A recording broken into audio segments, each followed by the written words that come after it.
The Project Gutenberg ebook of Macbeth. This ebook is for the use of anyone anywhere in the United States and most other parts of the world at no cost and with almost no restrictions whatsoever. You may copy it, give it away or reuse it under the terms of the Project Gutenberg license included with this ebook or online at www.gutenberg.org. If you are not located in the United States, you will have to check the laws of the country where you are located before using this ebook. Title: Macbeth. Author: William Shakespeare. Release date: November 1, 1998. Ebook number 1533. Most recently updated, January 18, 2024. Language: English. Credits: the P.G. Shakespeare team, a team of about 20 Project Gutenberg volunteers. Start of the Project Gutenberg ebook. Macbeth. Macbeth. By William Shakespeare. Contents: Act I. Scene I. An open place. Scene 2. A camp near Forres. Scene 3. A heath. Scene 4. Forres. A room in the palace. Scene V. Inverness. A room in Macbeth's castle. Scene 6. The same. Before the castle. Scene 7. The same. A lobby in the castle. Act 2. Scene I. Inverness. Court within the castle. Scene 2. The same. Scene 3. The same. Scene 4. The same. Without the castle. Act 3. Scene I. Forres. A room in the palace. Scene 2. The same. Another room in the palace. Scene 3. The same. A park or lawn, with a gate leading to the palace. Scene 4. The same. A room of state in the palace. Scene V. The heath. Scene 6. Forres. A room in the palace. Act 4. Scene I. A dark cave. In the middle, a cauldron boiling. Scene 2. 5. A room in Macduff's castle. Scene 3. England. Before the king's palace. Act V. Scene I. Dunsinane. A room in the castle. Scene 2. The country near Dunsinane. Scene 3. Dunsinane. A room in the castle. Scene 4. Country near Dunsinane, a wood in view. Scene V. Dunsinane. Within the castle. Scene 6. The same. A plain before the castle. Scene 7. The same. Another part of the plain. Scene 8. The same. Another part of the field. Dramatis Personae. Duncan, King of Scotland. Malcolm, his son. Dunalban, his son. Macbeth, general in the king's army. Banquo, general in the king's army. Macduff, nobleman of Scotland. Lennox, nobleman of Scotland. Ross, nobleman of Scotland. Menteith, nobleman of Scotland. Angus, nobleman of Scotland. Caithness, nobleman of Scotland. Fleed, son to Banquo. Siward, Earl of Northumberland, general of the English forces. Young Siward, his son. Seaton, an officer attending on Macbeth. Boy, son to Macduff. An English doctor. A Scottish doctor. A soldier. A porter. An old man. Lady Macbeth. Lady Macduff. Gentlewoman attending on Lady Macbeth. Hecate, and 3 witches. Lords, gentlemen, officers, soldiers, murderers, attendants and messengers. The ghost of Banquo and several other apparitions. Scene, in the end of the 4th act, in England, through the rest of the play, in Scotland, and chiefly at Macbeth's castle. Act I. Scene I. An open place. Thunder and lightning. Enter 3 witches. First witch. When shall we 3 meet again? In thunder, lightning, or in rain? Second witch. When the hurly-burly's done. When the battle's lost and won. Third witch.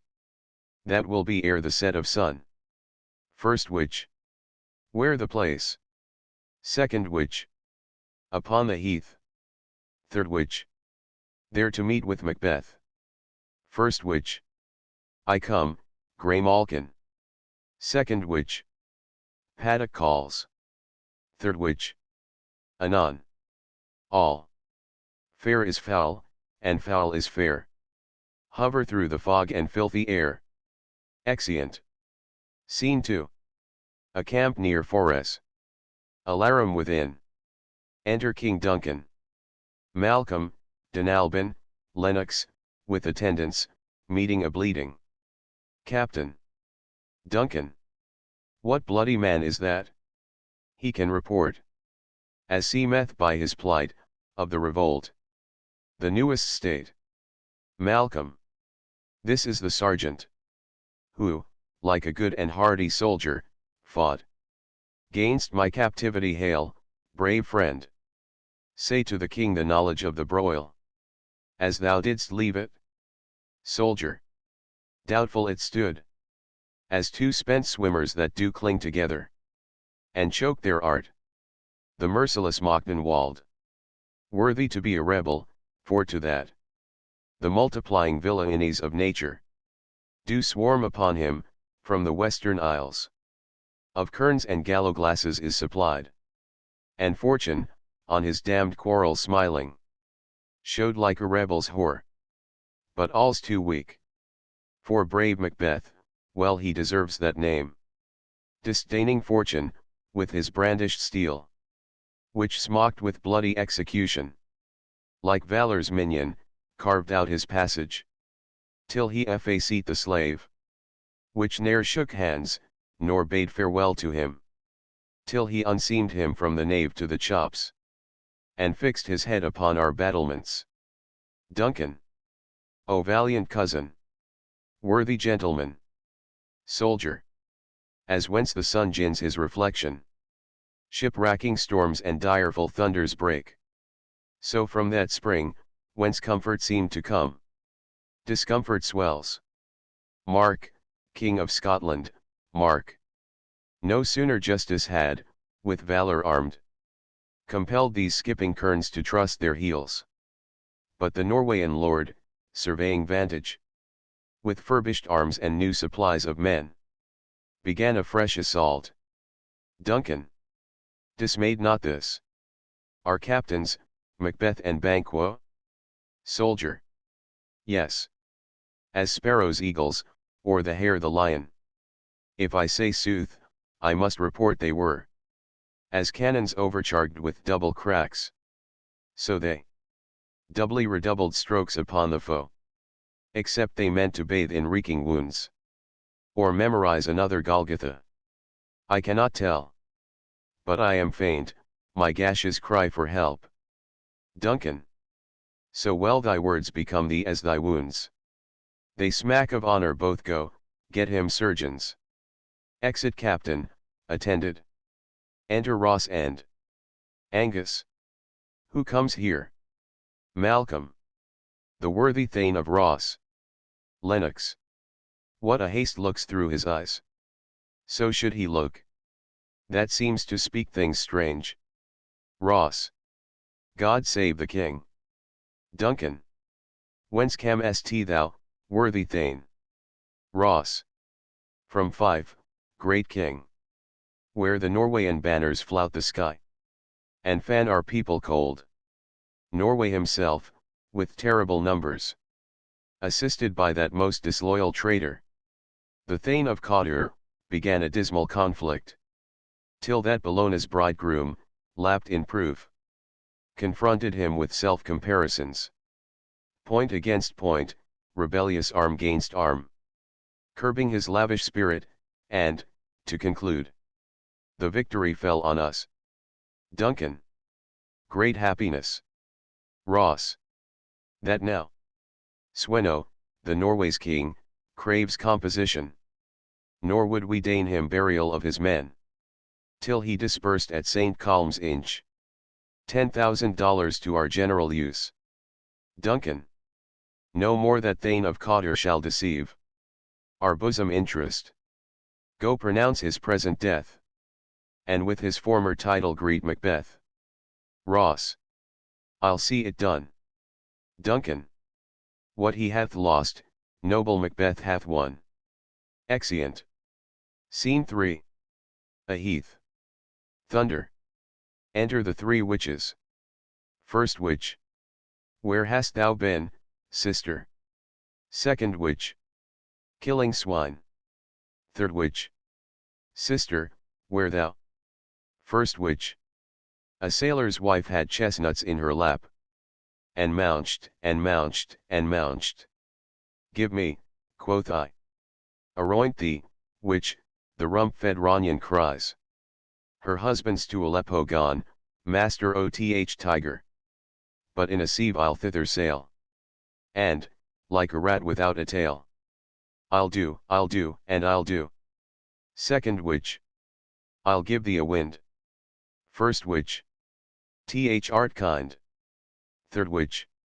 And I another. First witch. I myself have all the other. And the very ports they blow. All the quarters that they know. I the shipman's card. I will drain him dry as hay. Sleep shall neither night nor day hang upon his penthouse lid. He shall live a man forbid. Weary 7 nights 9 times 9. Shall he dwindle, peak, and pine. Though his bark cannot be lost, yet it shall be tempest tossed. Look what I have. Second witch. Show me, show me. First witch. Here I have a pilot's thumb. Racked as homeward he did come. Drum within. Third witch. A drum, a drum. Macbeth doth come. All. The weird sisters, hand in hand. Posters of the sea and land. Thus do go about, about. Thrice to thine, and thrice to mine. And thrice again, to make up 9. Peace, the charms wound up. Enter Macbeth and Banquo. Macbeth. So foul and fair a day I have not seen. Banquo. How far is called to Forres, what are these? So withered, and so wild in their attire, that look not like the inhabitants oth earth. And yet are on live you?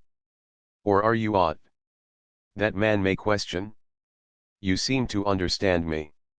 By each at once her choppy finger laying upon her skinny lips. You should be women.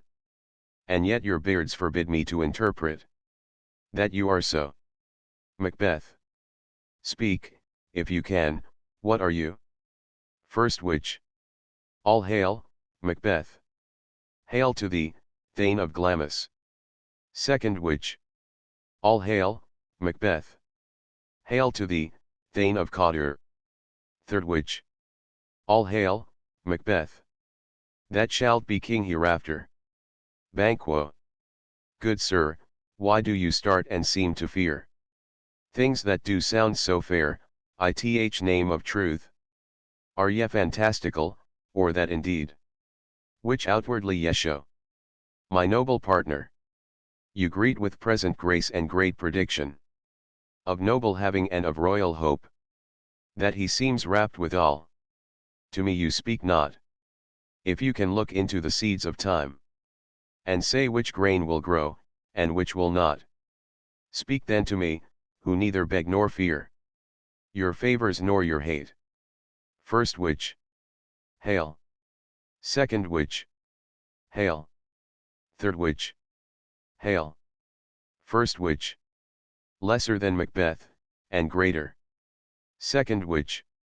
Not so happy, yet much happier. Third witch. Thou shalt get kings, though thou be none. So all hail, Macbeth, and Banquo. First witch. Banquo and Macbeth, all hail. Macbeth. Stay, You imperfect speakers, tell me more. By Sinel's death I know I am Thane of Glamis. But how of Cawdor? The Thane of Cawdor lives? A prosperous gentleman, and to be king. Stands not within the prospect of belief. No more than to be Cawdor. Say from whence you owe this strange intelligence? Or why upon this blasted heath you stop our way? With such prophetic greeting, speak, I charge you. Witches vanish. Banquo. The earth hath bubbles, as the water has. And these are of them. Whither are they vanished? Macbeth.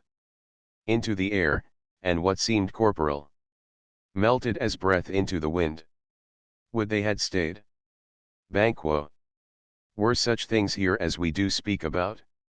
Or have we eaten on the insane root that takes the reason prisoner? Macbeth. Your children shall be kings. Banquo. You shall be king. Macbeth. And Thane of Cawdor too, went it not so? Banquo. To the self same tune and words. Who's here? Enter Ross and Angus. Ross. The king hath happily received, Macbeth, the news of thy success, and when he reads thy personal venture in the rebels' fight, his wonders and his praises do contend.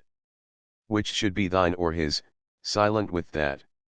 In viewing o'er the rest oth self same day, he finds thee in the stout Norwayan ranks. Nothing afeard of what thyself didst make. Strange images of death, as thick as tale, came post with post, and everyone did bear thy praises in his kingdom's great defense, and poured them down before him. Angus.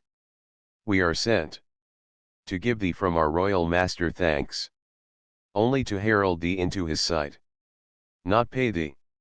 Ross. And, for an earnest of a greater honor, he bade me, from him, call thee Thane of Cawdor. In which addition, hail, most worthy Thane, for it is thine. Banquo. What, can the devil speak true? Macbeth. The Thane of Cawdor lives, why do you dress me in borrowed robes? Angus. Who was the Thane lives yet, but under heavy judgment bears that life, which he deserves to lose. Whether he was commined with those of Norway, or did line the rebel with hidden help and vantage, or that with both he labored in his country's wrack, I know not. But treason's capital, confessed, and proved, have overthrown him. Macbeth. Aside. Glamis, and Thane of Cawdor, the greatest is behind. To Ross and Angus, thanks for your pains. To Banquo. Do you not hope your children shall be kings? When those that gave the Thane of Cawdor to me promised no less to them. Banquo. That, trusted home, might yet enkindle you unto the crown. Besides the Thane of Cawdor. But 'tis strange, and oftentimes to win us to our harm, the instruments of darkness tell us truths. Win us with honest trifles, to betrays in deepest consequence. Cousins, a word, I pray you. Macbeth. Aside. Two truths are told, as happy prologues to the swelling act of the imperial theme. I thank you, gentlemen. Aside. This supernatural soliciting cannot be ill, cannot be good. If ill, why hath it given me earnest of success? Commencing in a truth, I am Thane of Cawdor. If good, why do I yield to that suggestion, whose horrid image doth unfix my hair, and make my seated heart knock at my ribs, against the use of nature? Present fears are less than horrible imaginings. My thought, whose murder yet is but fantastical, shakes so my single state of man, that function is smothered in surmise, and nothing is but what is not. Banquo. Look, how our partners rapt. Macbeth. Aside. If chance will have me king, why, chance may crown me. Without my stir. Banquo. New honors come upon him. Like our strange garments, cleave not to their mold. But with the aid of use. Macbeth. Aside. Come what come may. Time and the hour runs through the roughest day. Banquo. Worthy Macbeth, we stay upon your leisure. Macbeth. Give me your favor. My dull brain was wrought with things forgotten. Kind gentlemen, your pains are registered where every day I turn. The leave to read them let us toward the king. Think upon what hath shanked, and at more time. The interim having waited, let us speak our free hearts each to other. Banquo. Very gladly. Macbeth. Till then, enough come, friends. Exeunt. Scene 4. Fores. A room in the palace. Flourish. Enter Duncan, Malcolm, Denalban, Lennox, and attendants. Duncan. Is execution done on Cawdor? Are not those in commission yet returned? Malcolm. My liege. They are not yet come back. But I have spoke with one that saw him die, who did report that very frankly he confessed his treasons, implored your highness pardon, and set forth a deep repentance. Nothing in his life became him like the leaving it, he died as one that had been studied in his death to throw away the dearest thing he owed, as 'twere a careless trifle. Duncan. There's no art to find the mind's construction in the face. He was a gentleman on whom I built an absolute trust. Enter Macbeth, Banquo, Ross and Angus. O worthiest cousin! The sin of my ingratitude even now was heavy on me. Thou art so far before that swiftest wing of recompense is slow to overtake thee. Would thou hadst less deserved that the proportion both of thanks and payment might have been mine. Only I have left to say, more is thy due than more than all can pay. Macbeth. The service and the loyalty I owe, in doing it, pays itself. Your highness' part is to receive our duties, and our duties are to your throne and state, children and servants, which do but what they should, by doing everything save toward your love and honor. Duncan. Welcome hither. I have begun to plant thee, and will labor to make thee full of growing noble Banquo, that hast no less deserved, nor must be known. No less to have done so, let me enfold thee, and hold thee to my heart. Banquo. There if I grow, the harvest is your own. Duncan. My plenteous joys, wanton in fullness, seek to hide themselves in drops of sorrow, sons, kinsmen, thanes. And you whose places are the nearest, know we will establish our estate upon our eldest, Malcolm, whom we name hereafter the Prince of Cumberland, which honor must not unaccompanied invest him only, but signs of nobleness, like stars, shall shine on all deservers from hence to Inverness, and bind us further to you. Macbeth. The rest is labor, which is not used for you. I'll be myself the harbinger, and make joyful the hearing of my wife with your approach. So, humbly take my leave. Duncan. My worthy Cawdor. Macbeth. Aside. The Prince of Cumberland, that is a step on which I must fall down, or else o'erleap. For in my way it lies. Stars, hide your fires. Let not light see my black and deep desires. The eye wink at the hand, yet let that be which the eye fears, when it is done, to see. Exit. Duncan. True, worthy Banquo. He is full so valiant, and in his commendations I am fed. It is a banquet to me. Let's after him. Whose care is gone before to bid us welcome. It is a peerless kinsman. Flourish. Exeunt. Scene v. Inverness. A room in Macbeth's castle. Enter Lady Macbeth, reading. A letter. Lady Macbeth.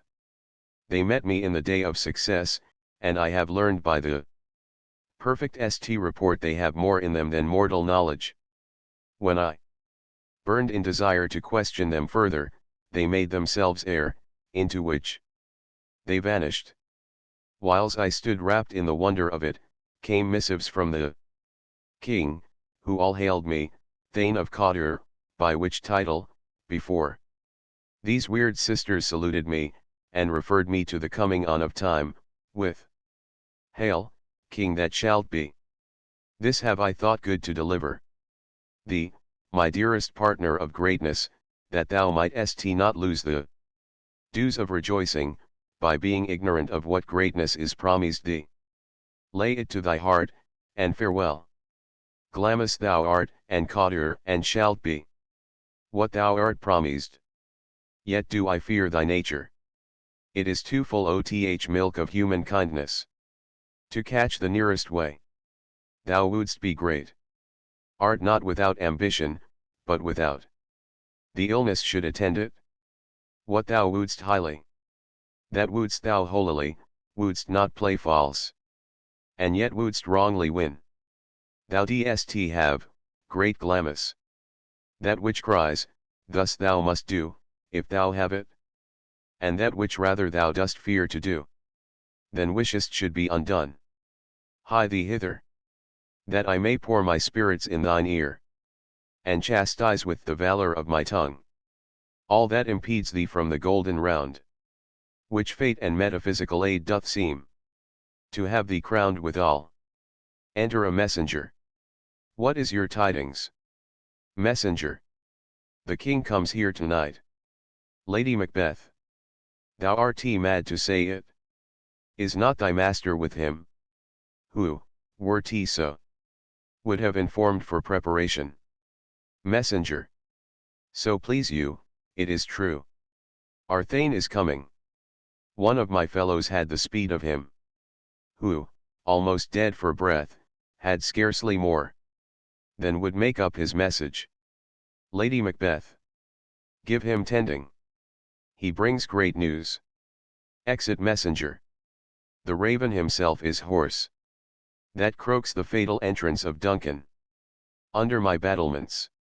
Come, you spirits, that tend on mortal thoughts, unsex me here, and fill me, from the crown to the toe, top full of direst cruelty. Make thick my blood.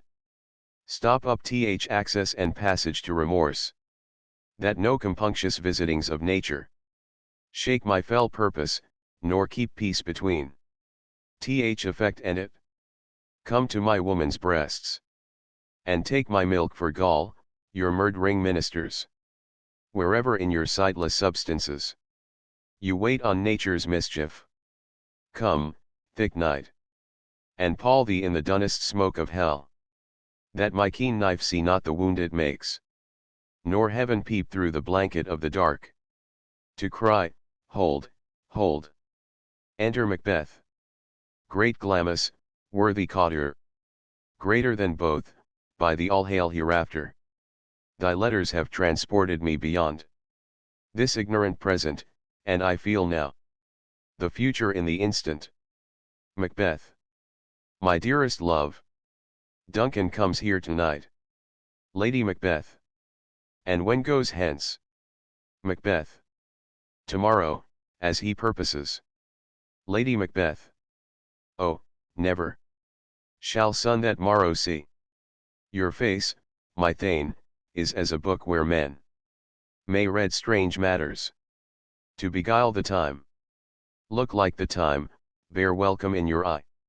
Your hand, your tongue, look like the innocent flower. But be the serpent under tea. He that's coming must be provided for, and you shall put this night's great business into my dispatch, which shall to all our nights and days to come give solely sovereign sway and masterdom. Macbeth. We will speak further. Lady Macbeth. Only look up clear. To alter favor ever is to fear. Leave all the rest to me. Exeunt. Scene 6. The same. Before the castle. Hautboys. Servants of Macbeth attending. Enter Duncan, Malcolm, Denalban. Banquo, Lennox, Macduff, Ross, Angus, and attendants. Duncan. This castle hath a pleasant seat. The air nimbly and sweetly recommends itself unto our gentle senses. Banquo. This guest of summer, the temple-haunting martlet, does approve, by his loved mansionry, that the heaven's breath smells wooingly here, no jutty, frieze, buttress, nor coign of vantage, but this bird hath made his pendant bed and procreant cradle. Where they most breed and haunt, I have observed. The air is delicate. Enter Lady Macbeth. Duncan. See, our honored hostess. The love that follows us sometime is our trouble, which still we thank as love. Herein I teach you how you shall bid God ild us for your pains, and thank us for your trouble. Lady Macbeth. All our service, in every point twice done, and then done double, were poor and single business to contend against those honors deep and broad wherewith your majesty loads our house, for those of old, and the late dignities heaped up to them. We rest your hermits. Duncan. Where's the Thane of Cawdor? We coursed him at the heels, and had a purpose to be his purveyor, but he rides well, and his great love, sharp as his spur, hath holp him to his home before us. Fair and noble hostess, we are your guest tonight. Lady Macbeth. Your servants ever have theirs, themselves, and what is theirs, incant, to make their audit at your highness' pleasure, still to return your own. Duncan. Give me your hand. Conduct me to mine host, we love him highly, and shall continue our graces towards him. By your leave, hostess. Exeunt. Scene 7. The same. A lobby in the castle. Hautboys and torches. Enter, and pass over, a sewer and divers servants with dishes and service. Then enter Macbeth. Macbeth. If it were done when 'tis done, then 'twere well. It were done quickly. If assassination could trammel up the consequence, and catch with his surcease success, that but this blow might be the be-all and the end-all here. But here, upon this bank and shoal of time, we jump the life to come.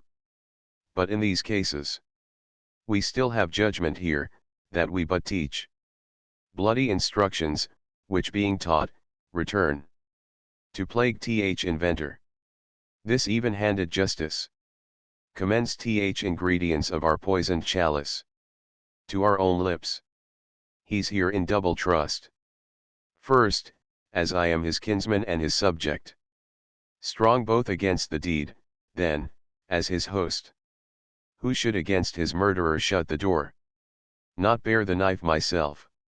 Besides, this Duncan hath borne his faculties so meek, hath been so clear in his great office, that his virtues will plead like angels, trumpet-tongued, against the deep damnation of his taking off, and pity, like a naked newborn babe, striding the blast, or heaven's cherubin, ored upon the sightless couriers of the air, shall blow the horrid deed in every eye, that tears shall drown the wind. I have no spur to prick the sides of my intent, but only vaulting ambition, which o'erleaps itself, and falls on other. Enter Lady Macbeth. How now? What news? Lady Macbeth. He has almost supped. Why have you left the chamber? Macbeth. Hath he asked for me? Lady Macbeth. Know you not he has? Macbeth. We will proceed no further in this business. He hath honored me of late, and I have bought golden opinions from all sorts of people, which would be worn now in their newest gloss, not cast aside so soon. Lady Macbeth. Was the hope drunk, wherein you dressed yourself? Hath it slept since? And wakes it now, to look so green and pale? At what it did so freely? From this time, such I account thy love. Art thou afeard to be the same in thine own act and valor, as thou art in desire? Wouldst thou have that, which thou esteemest the ornament of life, and live a coward in thine own esteem, letting I dare not wait upon I would, like the poor cat ith adage? Macbeth. Prithee, peace. I dare do all that may become a man. Who dares do more is none. Lady Macbeth. What beast was T, then, that made you break this enterprise to me? When you durst do it, then you were a man. And, to be more than what you were, you would be so much more the man. Nor time nor place did then adhere, and yet you would make both. They have made themselves, and that their fitness now does unmake you. I have given suck, and know how tender 'tis to love the babe that milks me. I would, while it was smiling in my face, have plucked my nipple from his boneless gums, and dashed the brains out, had I so sworn as you have done to this. Macbeth. If we should fail? Lady Macbeth. We fail? But screw your courage to the sticking place, and will not fail. When Duncan is asleep, where to the rather shall his day's hard journey soundly invite him, his two chamberlains, will I with wine and wassail so convince, that memory, the warder of the brain, shall be a fume, and the receipt of reason a limbeck only, when in swinish sleep their drenched natures lie as in a death. What cannot you and I perform upon unguarded Duncan? What not put upon his spongy officers, who shall bear the guilt of our great quell? Macbeth. Bring forth men children only, for thy undaunted metal should compose nothing but males. Will it not be received, when we have marked with blood those sleepy two of his own chamber, and us their very daggers, that they have done t? Lady Macbeth. Who dares receive it other, as we shall make our griefs and clamour roar upon his death? Macbeth.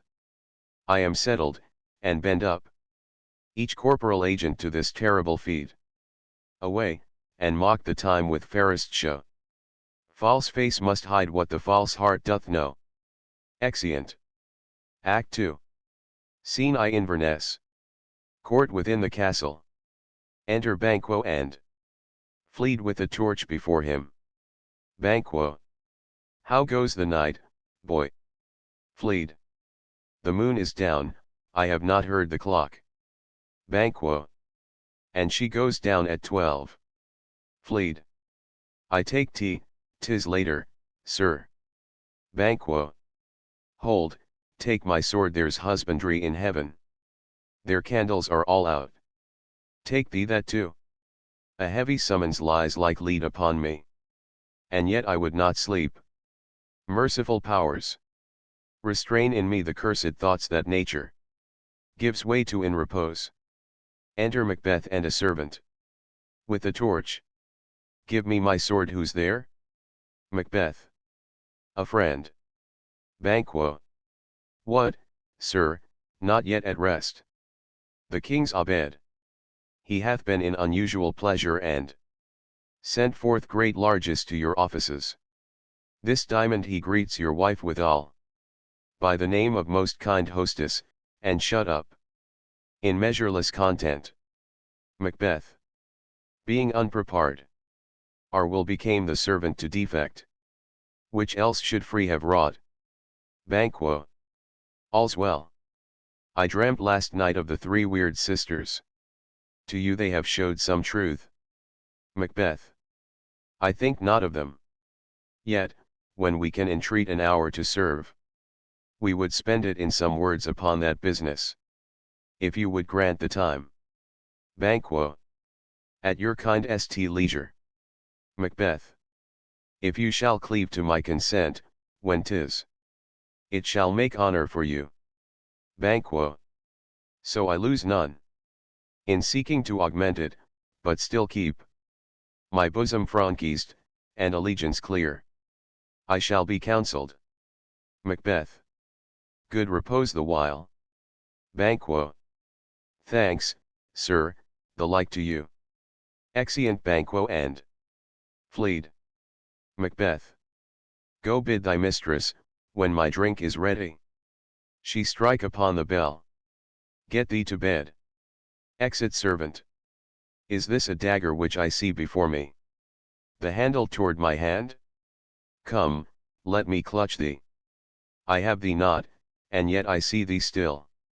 Art thou not, fatal vision, sensible to feeling as to sight?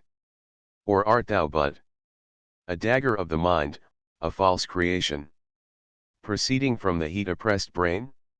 I see thee yet, in form as palpable as this which now I draw.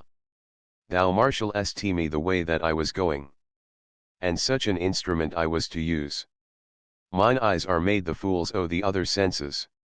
Or else worth all the rest, I see thee still.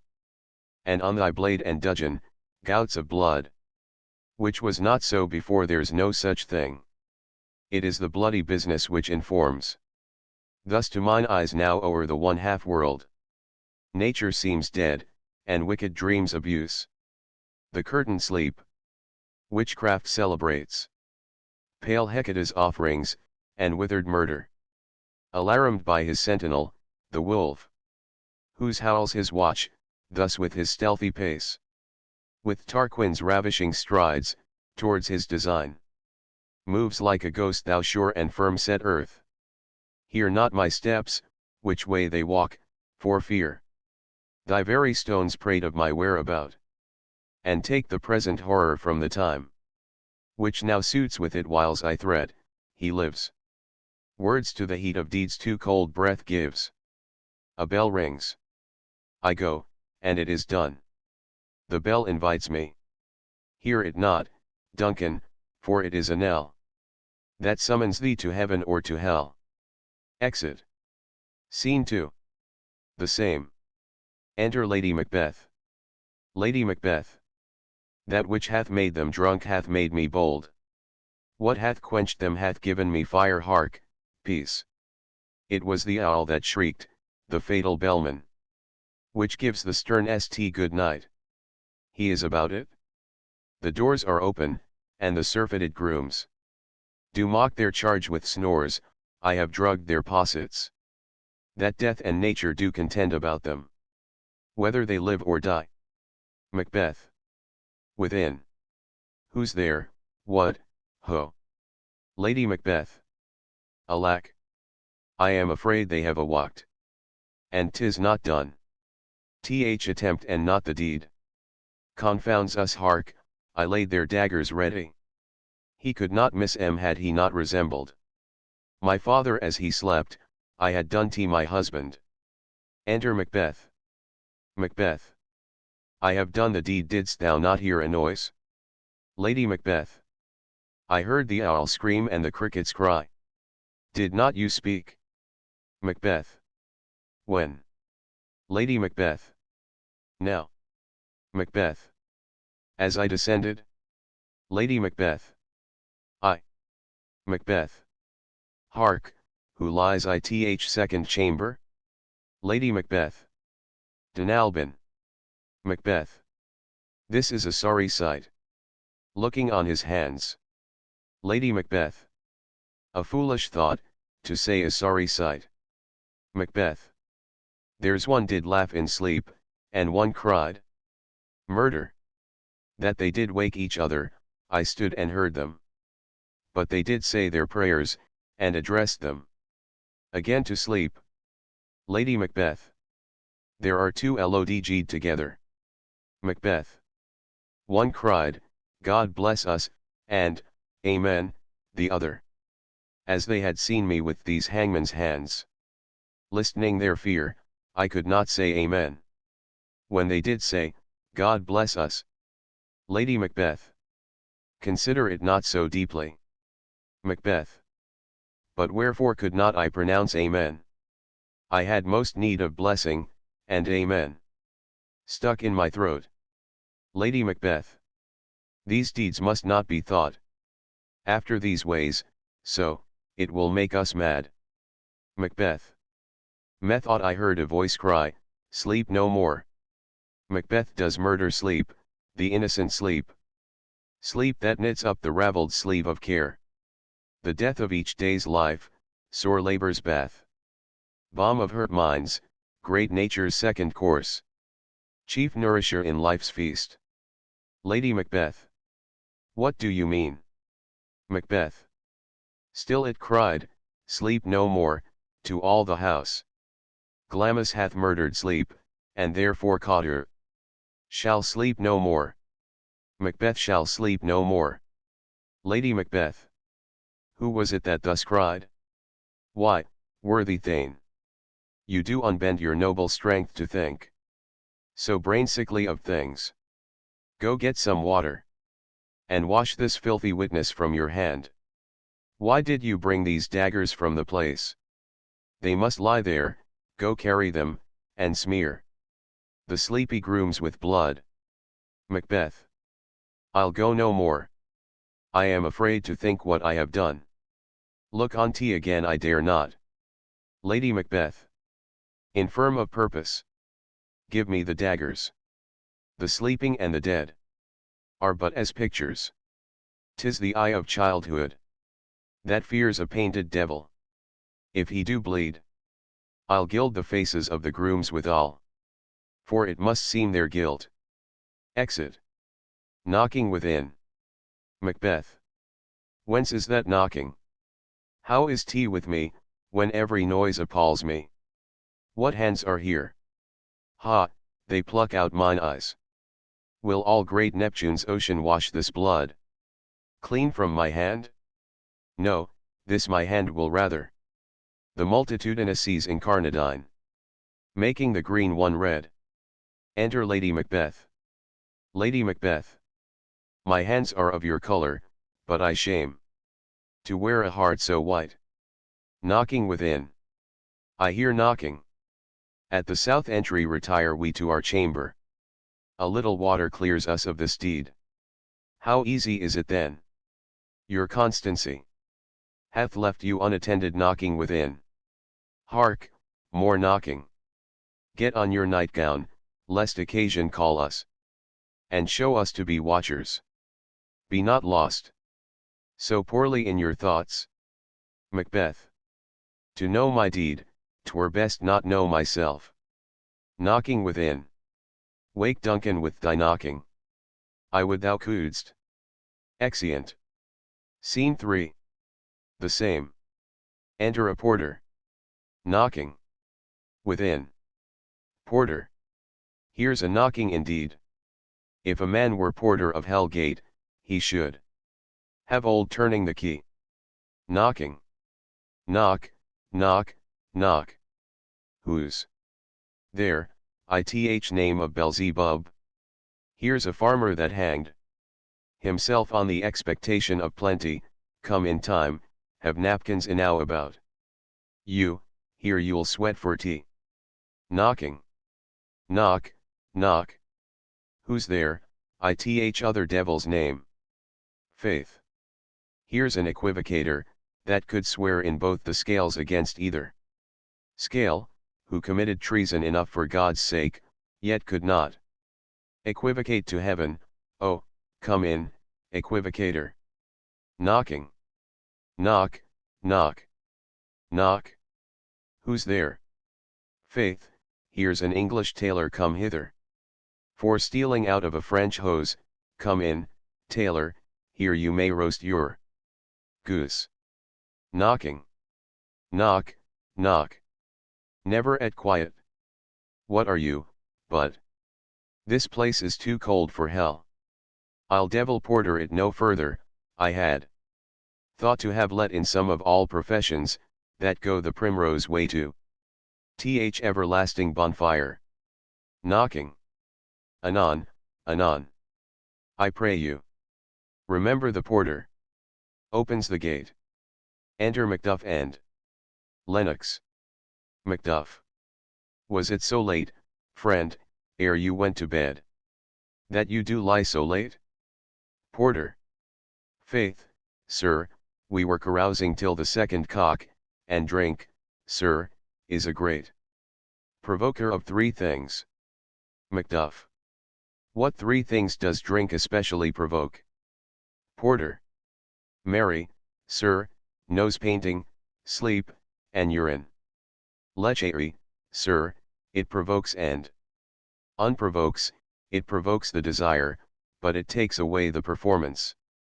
Therefore much drink may be said to be an equivocator with lechery, it makes him, and it mars him, it sets him on, and it takes him off, it persuades him, and disheartens him, makes him stand to, and not stand to, in conclusion.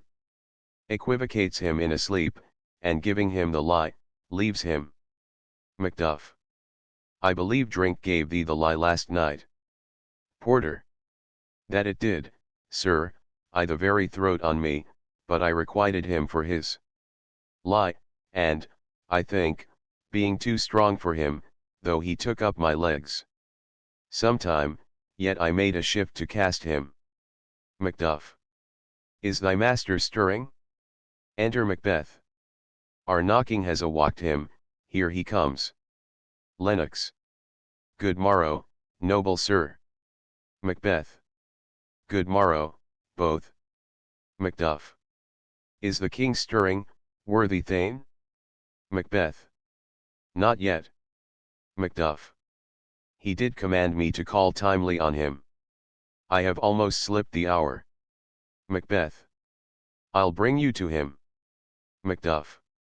I know this is a joyful trouble to you. But yet 'tis one. Macbeth. The labor we delight in physics pain. This is the door. Macduff. I'll make so bold to call. For 'tis my limited service. Exit Macduff. Lennox. Goes the king hence today? Macbeth. He does. He did appoint so. Lennox. The night has been unruly, where we lay. Our chimneys were blown down and, as they say, lamentings heard ith air, strange screams of death. And prophesying, with accents terrible, of dire combustion and confessed events. New hatched to the woeful time. The obscure bird clamoured the livelong night. Some say the earth was feverous, and did shake. Macbeth. 'Twas a rough night. Lennox. My young remembrance cannot parallel a fellow to it. Enter Macduff. Macduff. O horror, horror, horror! Tongue nor heart cannot conceive nor name thee. Macbeth. Lennox. What's the matter? Macduff. Confusion now hath made his masterpiece. Most sacrilegious murder hath broke ope the Lord's anointed temple, and stole thence the life oth building. Macbeth. What is you say? The life? Lennox. Mean you his majesty? Macduff. Approach the chamber, and destroy your sight with a new gorgon.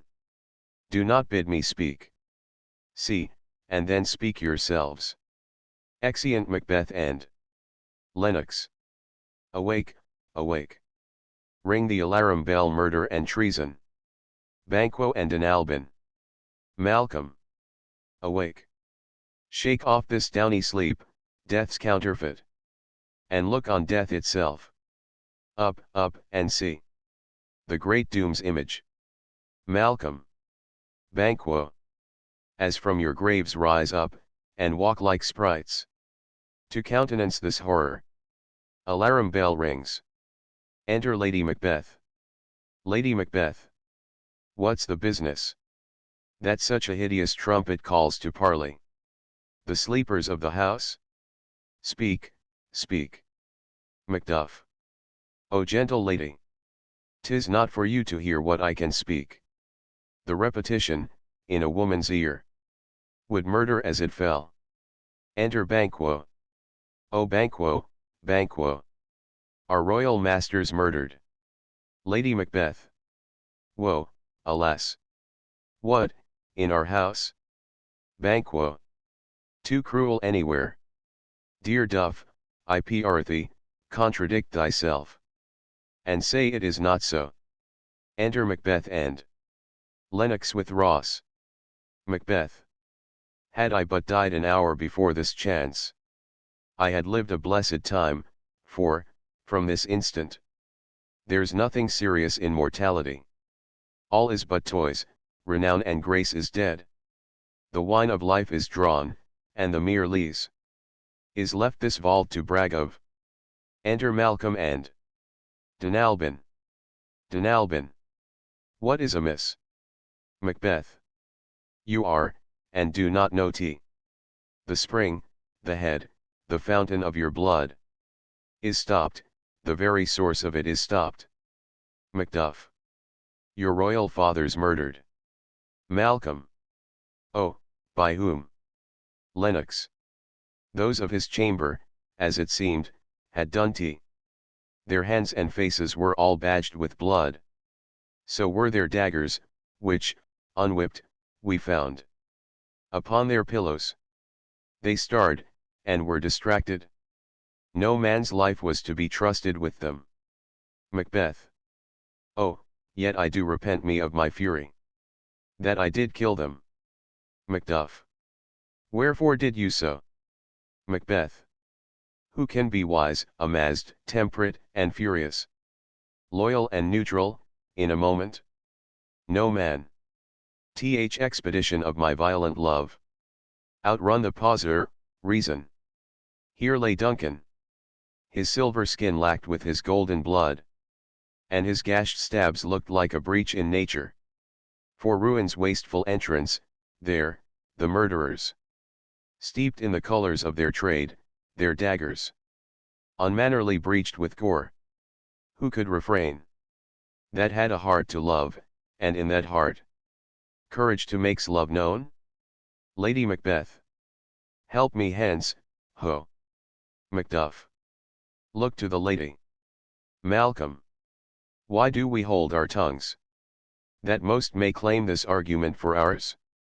Denalban. What should be spoken here, where our fate, hid in an auger hole, may rush, and seize us? Let's away. Our tears are not yet brewed. Malcolm. Nor our strong sorrow. Upon the foot of motion. Banquo. Look to the lady. Lady Macbeth is carried out. And when we have our naked frailties hid, that suffer in exposure, let us meet, and question this most bloody piece of work. To know it further, fears and scruples shake us. In the great hand of God I stand, and thence, against the undivulged pretence I fight, of treasonous malice. Macduff. And so do I. All. So all. Macbeth. Let's briefly put on manly readiness, and meet ith hall together. All. Well contented. Exeunt all but Malcolm and Denalban. Malcolm. What will you do? Let's not consort with them. To show an unfelt sorrow is an office, which the false man does easy. I'll to England. Denalban. To Ireland, I. Our separated fortune shall keep us both the safer. Where we are, there's daggers in men's smiles, the near in blood, the nearer bloody. Malcolm. This murderous shaft that's shot hath not yet lighted, and our safest way is to avoid the aim. Therefore to horse, and let us not be dainty of leave-taking, but shift away. There's warrant in that theft, which steals itself, when there's no mercy left. Exeunt. Scene 4. The same. Without the castle. Enter Ross and an old man. Old man. 70 I can remember well. Within the volume of which time I have seen hours dreadful and things strange, but this sore night hath trifled former knowings. Ross. Ha, good father. Thou seest the heavens, as troubled with man's act. Threatens his bloody stage, by the clock 'tis day. And yet dark night strangles the travelling lamp. Is night's predominance, or the day's shame? That darkness does the face of earth entomb, when living light should kiss it? Old man. 'Tis unnatural. Even like the deed that's done on Tuesday last. A falcon, towering in her pride of place, was by a mousing owl hawked at and killed. Ross. And Duncan's horses, a thing most strange and certain, beauteous and swift, the minions of their race, turned wild in nature, broke their stalls, flung out, contending gainst obedience, as they would make war with mankind. Old man. 'Tis said they eat each other. Ross. They did so, to the amazement of mine eyes, that looked upon tea. Here comes the good Macduff. Enter Macduff. How goes the world, sir, now? Macduff. Why, see you not? Ross. Is 't known who did this more than bloody deed? Macduff. Those that Macbeth hath slain. Ross. Alas, the day. What good could they pretend? Macduff. They were suborned. Malcolm and Alban, the king's 2 sons, are stol'n away and fled, which puts upon them suspicion of the deed. Ross. Gainst nature still. Thriftless ambition, that will raven up thine own life's means, then 'tis most like the sovereignty will fall upon Macbeth. Macduff. He is already nommed, and gone to Scone, to be invested. Ross. Where is Duncan's body? Macduff. Carried to Colmcille, the sacred storehouse of his predecessors, and guardian of their bones. Ross. Will you to Scone? Macduff. No, cousin, I'll to Fife. Ross. Well, I will thither. Macduff. Well, may you see things well done there. Adieu. Lest our old robes sit easier than our new. Ross. Farewell, father. Old man. God's benizon go with you, and with those that would make good of bad, and friends of foes. Exeunt. Act 3. Scene I4. A room in the palace. Enter Banquo. Banquo. Thou hast it now, king, cotter, glamis, all. As the weird women promised, and, I fear, thou playedst most foully for tea, yet it was said, it should not stand in thy posterity, but that myself should be the root and father of many kings, if there come truth from them. As upon thee, Macbeth, their speeches shine. Why, by the verities on thee made good, may they not be my oracles as well, and set me up in hope? But hush, no more. Senate sounded. Enter Macbeth as king, Lady Macbeth as queen. Lennox, Ross, lords, and attendants. Macbeth. Here's our chief guest. Lady Macbeth. If he had been forgotten, it had been as a gap in our great feast, and all thing unbecoming. Macbeth. Tonight we hold a solemn supper, sir, and I'll request your presence. Banquo. Let your highness command upon me, to the which my duties are with a most indissoluble tie. For evernet. Macbeth. Ride you this afternoon? Banquo. Aye, my good lord. Macbeth. We should have else desired your good advice, which still hath been both grave and prosperous. In this day's council, but we'll take tomorrow. Is t far you ride? Banquo. As far, my lord, as will fill up the time. Twixt this and supper, go not my horse the better. I must become a borrower of the night. For a dark hour or twain. Macbeth. Fail not our feast. Banquo. My lord, I will not. Macbeth. We hear our bloody cousins are bestowed. In England and in Ireland, not confessing their cruel parricide, filling their hearers with strange invention.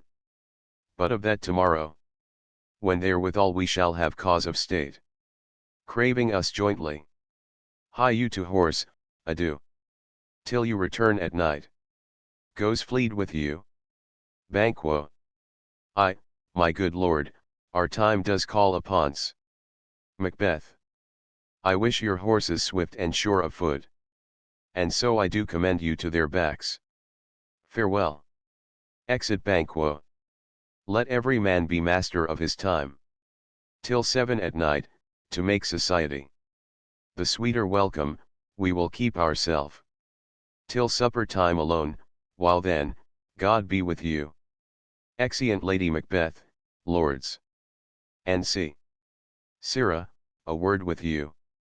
Attend those men. Our pleasure? Servant. They are, my lord, without the palace gate. Macbeth.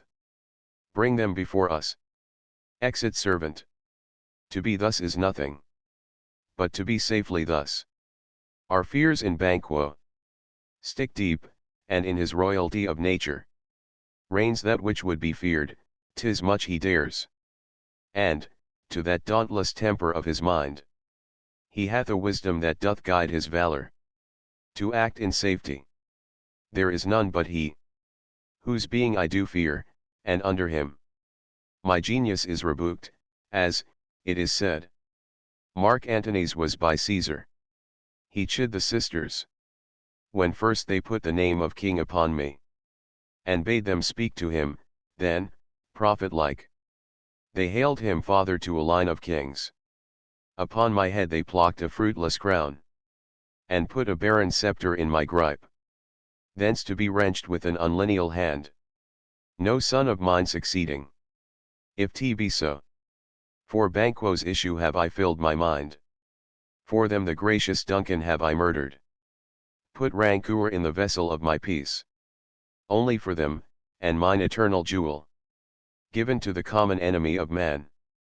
To make them kings, the seed of Banquo kings. Rather than so, come, fate, into the list. And champion me to th utterance, who's there? Enter servant with 2 murderers. Now go to the door, and stay there till we call. Exit servant. Was it not yesterday we spoke together? First murderer. It was, so please your highness. Macbeth. Well then, now. Have you considered of my speeches? No. That it was he, in the times past, which held you so under fortune, which you thought had been our innocent self? This I made good to you. In our last conference, passed in probation with you. How you were borne in hand, how crossed, the instruments. Who wrought with them, and all things else that might.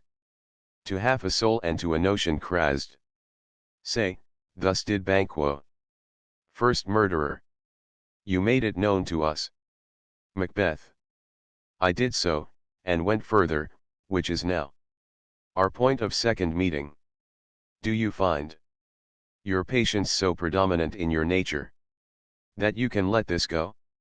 Are you so gospelled to pray for this good man and for his issue, whose heavy hand hath bowed you to the grave, and beggared yours forever?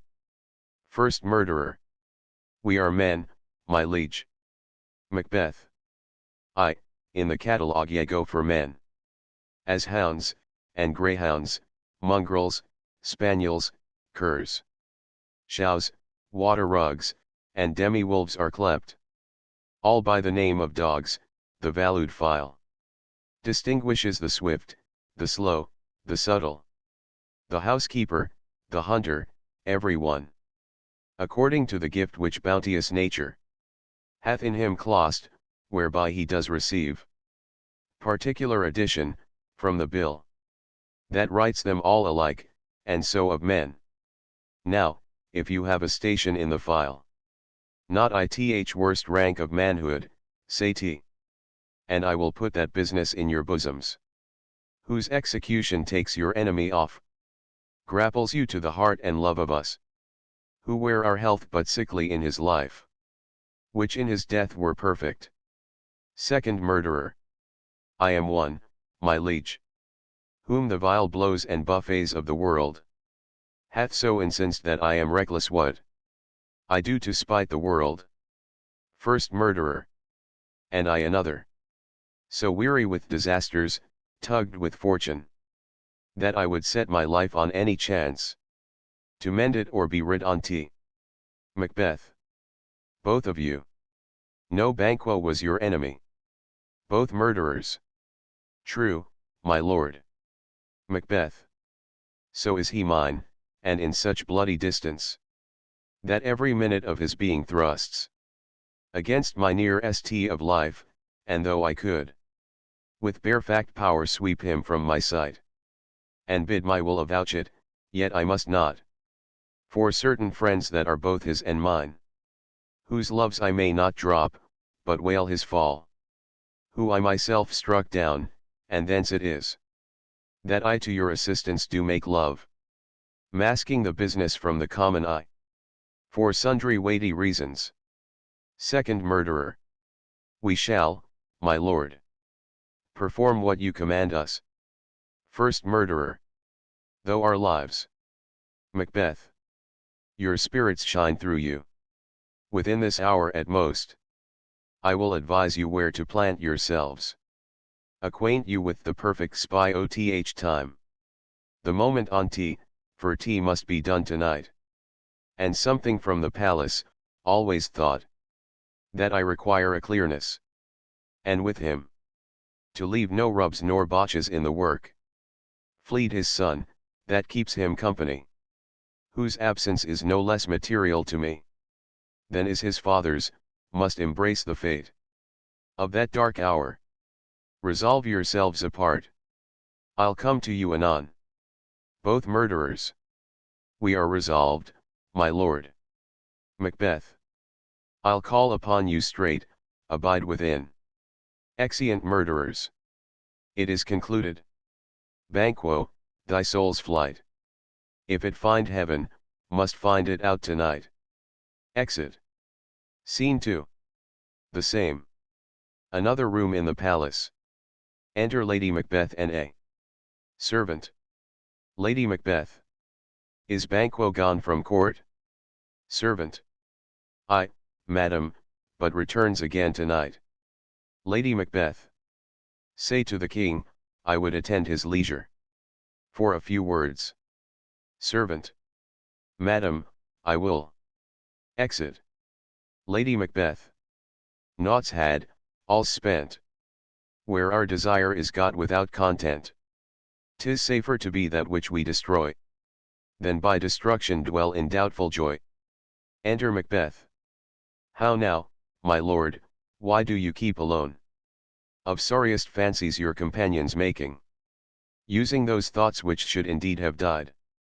With them they think on things without all remedy, should be without regard, what's done is done. Macbeth. We have scorched the snake, not killed it. She'll close, and be herself, whilst our poor Malice remains in danger of her former tooth.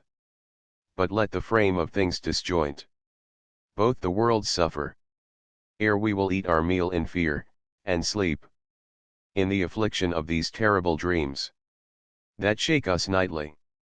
Better be with the dead, whom we, to gain our peace, have sent to peace, than on the torture of the mind to lie in restless ecstasy. Duncan is in his grave. After life's fitful fever he sleeps well. Treason has done his worst, nor steel, nor poison. Malice domestic, Foreign levy, nothing can touch him further. Lady Macbeth. Come on. Gently my lord, sleek o'er your rugged looks. Be bright and jovial among your guests tonight. Macbeth.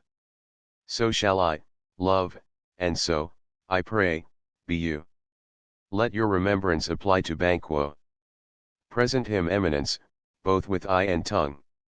Unsafe the while, that we must lave our honors in these flattering streams, and make our faces vizards to our hearts, disguising what they are. Lady Macbeth. You must leave this. Macbeth. Oh, full of scorpions is my mind, dear wife. Thou knowest that Banquo, and his fleet, lives. Lady Macbeth. But in them nature's copies not etern. Macbeth. There's comfort yet, they are assailable. Then be thou jocund. Ere the bat hath flown his cloistered flight, ere to black Hecate's summons the shard-born beetle, with his drowsy hums, hath rung night's yawning peal, there shall be done a deed of dreadful note. Lady Macbeth. What's to be done? Macbeth. Be innocent of the knowledge, dearest Chuck, till thou applaud the deed. Come, sealing night. Scarf up the tender eye of pitiful day. And with thy bloody and invisible hand, cancel and tear to pieces that great bond, which keeps me pale, light thickens, and the crow makes wing to rookie wood. Good things of day begin to droop and drowse, whiles night's black agents to their praise do rouse. Thou marvelest at my words, but hold thee still. Things bad begun make strong themselves by ill. So, Dorothy, go with me. Exeunt. Scene 3. The same. A park or lawn, with a gate leading to the palace. Enter 3 murderers. First murderer. But who did bid thee join with us? Third murderer. Macbeth. Second murderer. He needs not our mistrust, since he delivers our offices and what we have to do to the direction just. First murderer. Then stand with us. The west yet glimmers with some streaks of day. Now spurs the lated traveller apace to gain the timely inn, and near approaches the subject of our watch. Third murderer. Hark! I hear horses. Banquo. Within. Give us a light there, ho. Second murderer. Then 'tis he, the rest that are within the note of expectation already are ith court. First murderer. His horses go about. Third murderer. Almost a mile, but he does usually. So all men do, from hence to the palace gate. Make it their walk. Enter Banquo and fleed with a torch. Second murderer. A light, a light. Third murderer. 'Tis he. First murderer. Stand to tea. Banquo. It will be rain tonight. First murderer. Let it come down. Assaults Banquo. Banquo. Oh, treachery. Fly, good fleet, fly, fly, fly. Thou mayst revenge, O slave. Dies. Fleet escapes. Third murderer. Who did strike out the light? First murderer. Was 't not the way? Third murderer. There's but one down, the sun is fled. Second murderer. We have lost best half of our affair. First murderer. Well, let's away and say how much is done. Exeunt. Scene 4. The same. A room of state in the palace. A banquet prepared. Enter Macbeth. Lady Macbeth, Ross, Lennox, lords and attendants. Macbeth. You know your own degrees, sit down. At first and last the hearty welcome. Lords. Thanks to your majesty. Macbeth. Ourself will mingle with society, and play the humble host. Our hostess keeps her state, but, in best time. We will require her welcome. Lady Macbeth. Pronounce it for me, sir, to all our friends. For my heart speaks they are welcome. Enter first murderer to the door. Macbeth. See, they encounter thee with their heart's thanks. Both sides are even, here I'll sit ith midst. Be large in mirth, anon we'll drink a measure. The table round. There's blood upon thy face. Murderer. 'Tis Banquo's then. Macbeth. 'Tis better thee without than he within. Is he dispatched? Murderer. My lord, his throat is cut. That I did for him. Macbeth. Thou art the best oth cut throats. Yet he's good that did the like for Fleed. If thou didst it, thou art the nonpareil. Murderer. Most royal sir. Fleed is scapt. Macbeth. Then comes my fit again, I had else been perfect. Whole as the marble, founded as the rock. As broad and general as the casing air. But now I am cabined, cribbed, confined, bound in. To saucy doubts and fears.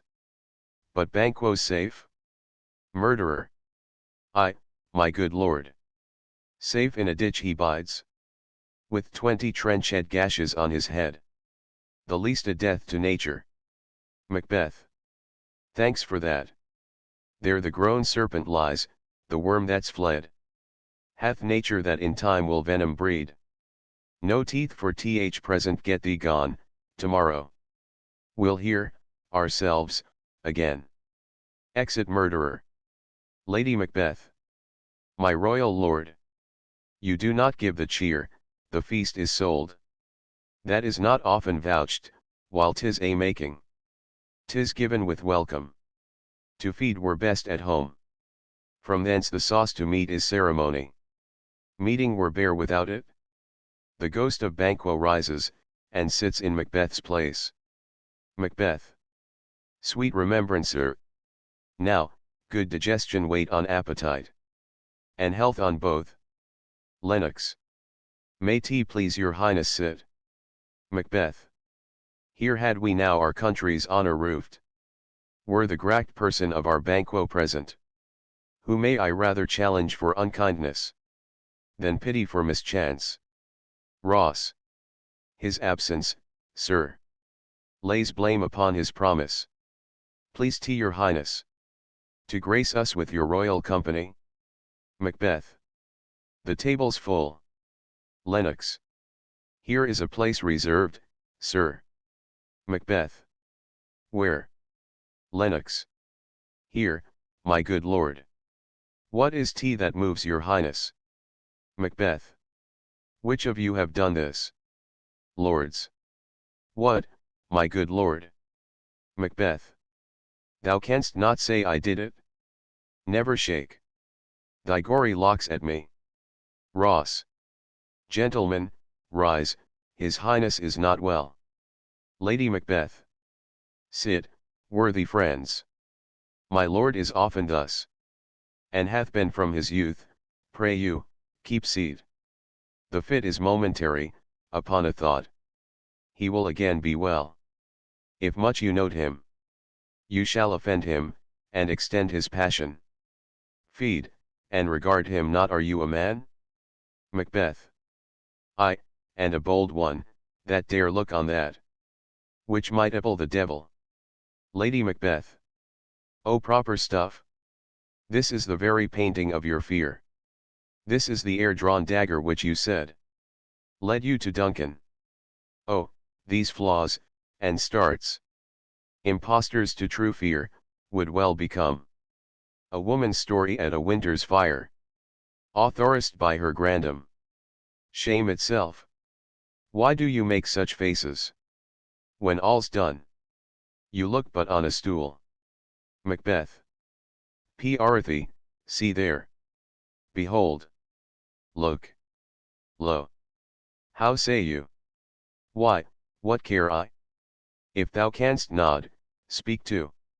If charnel houses and our graves must send those that we bury back, our monuments shall be the maws of kites. Ghost disappears. Lady Macbeth. What, quite unmanned in folly. Macbeth. If I stand here, I saw him. Lady Macbeth. Fie, for shame. Macbeth. Blood hath been shed ere now, ith olden time. Ere humane statute purged the gentle will. Aye, and since too, murders have been performed. Too terrible for the ear, the time has been. That, when the brains were out, the man would die. And there an end, but now they rise again. With 20 mortal murders on their crowns. And push us from our stools. This is more strange than such a murder is. Lady Macbeth. My worthy lord. Your noble friends do lack you. Macbeth. I do forget. Do not muse at me, my most worthy friends. I have a strange infirmity, which is nothing to those that know me. Come, love and health to all. Then I'll sit down, give me some wine, fill full. I drink to the general joy oth whole table. And to our dear friend Banquo, whom we miss. Would he were here. Ghost rises again. To all, and him, we thirst. And all to all. Lords. Our duties, and the pledge. Macbeth. Avaunt. And quit my sight? Let the earth hide thee. Thy bones are marrowless, thy blood is cold. Thou hast no speculation in those eyes, which thou dost glare with. Lady Macbeth. Think of this, good peers. But as a thing of custom, 'tis no other. Only it spoils the pleasure of the time. Macbeth. What man dare, I dare. Approach thou like the rugged Russian bear.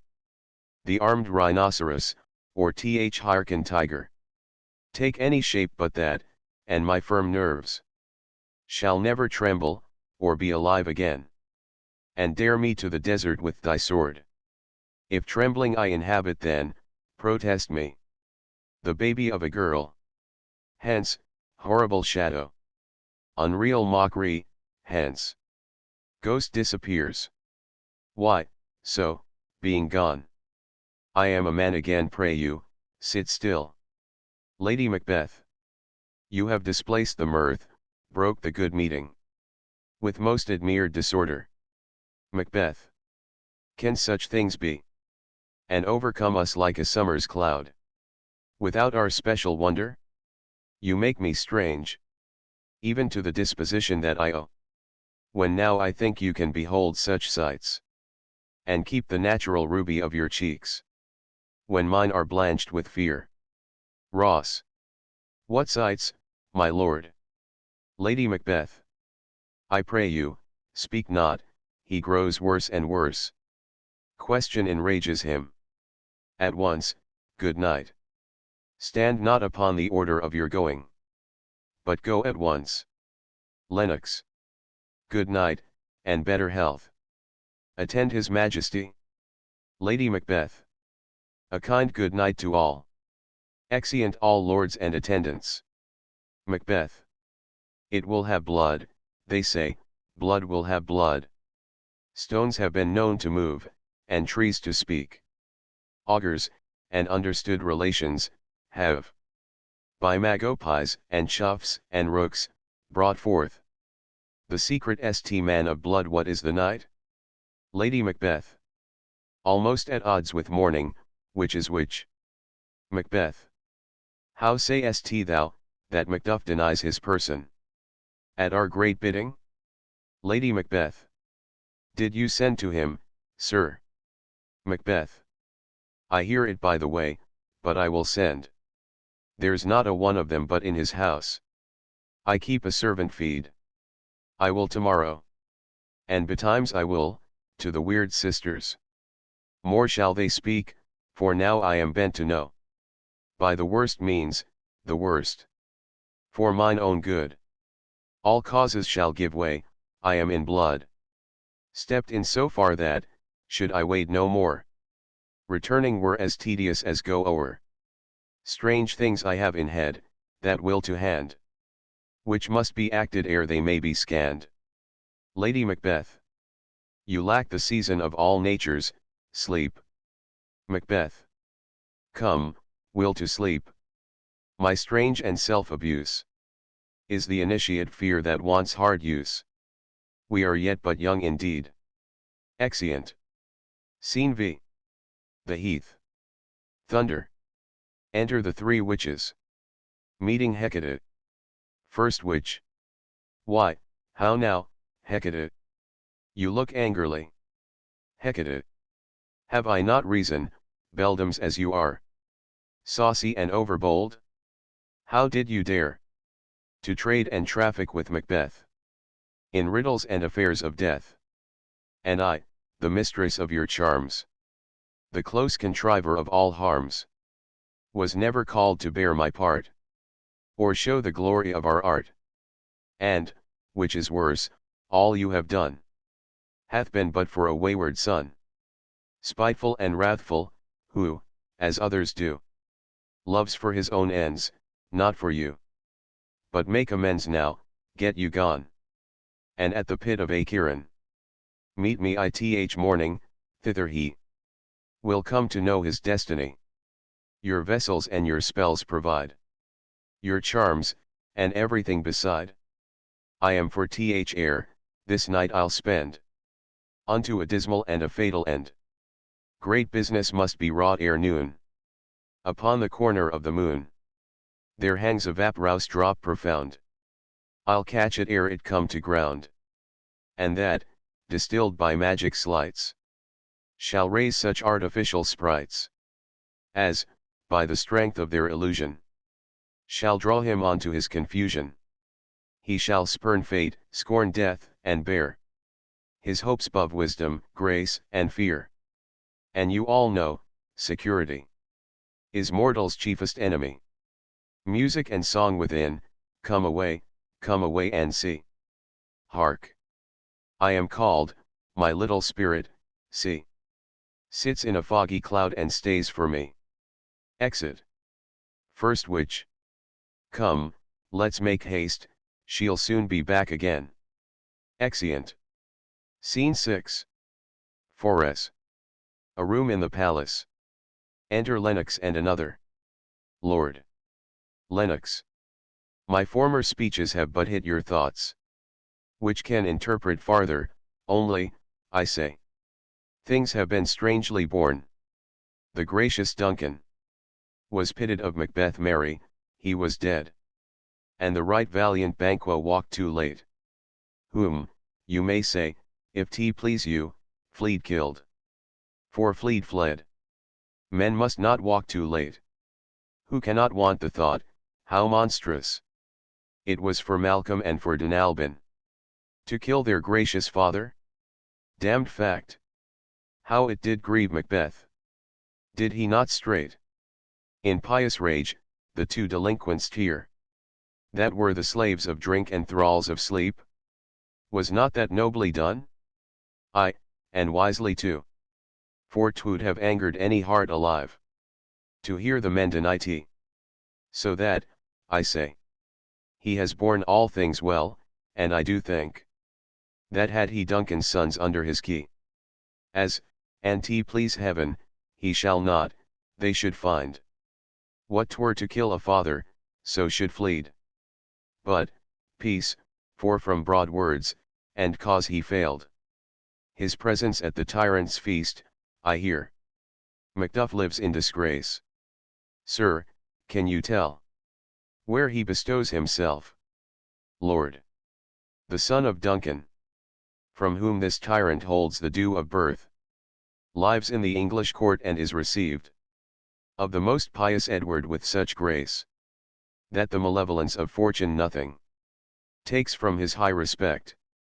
Thither Macduff is gone to pray the Holy King, upon his aid, to wake Northumberland, and warlike Seward, that, by the help of these, with him above, to ratify the work, we may again give to our tables meat, sleep to our nights, free from our feasts and banquets bloody knives, do faithful homage, and receive free honors. all which we pine for now. And this report hath so exasperate the king that he prepares for some attempt of war. Lennox. Sent he to Macduff? Lord. He did, and with an absolute sir, not I. The cloudy messenger turns me his back, and hums, as who should say, you'll rue the time that clogs me with this answer. Lennox. And that well might. Advise him to a caution, hold what distance his wisdom can provide. Some holy angel fly to the court of England, and unfold his message ere he come, that a swift blessing may soon return to this our suffering country. Under a hand accursed. Lord. I'll send my prayers with him. Exeunt.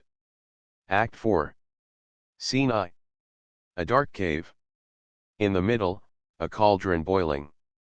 Thunder. Enter the three witches. First witch. Thrice the brinded cat hath mewed. Second witch. Thrice, and once the hedge pig wind.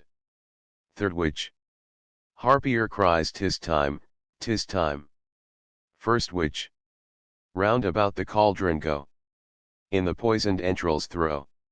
Toad, that under cold stone days and nights has 31 sweltered venom sleeping got.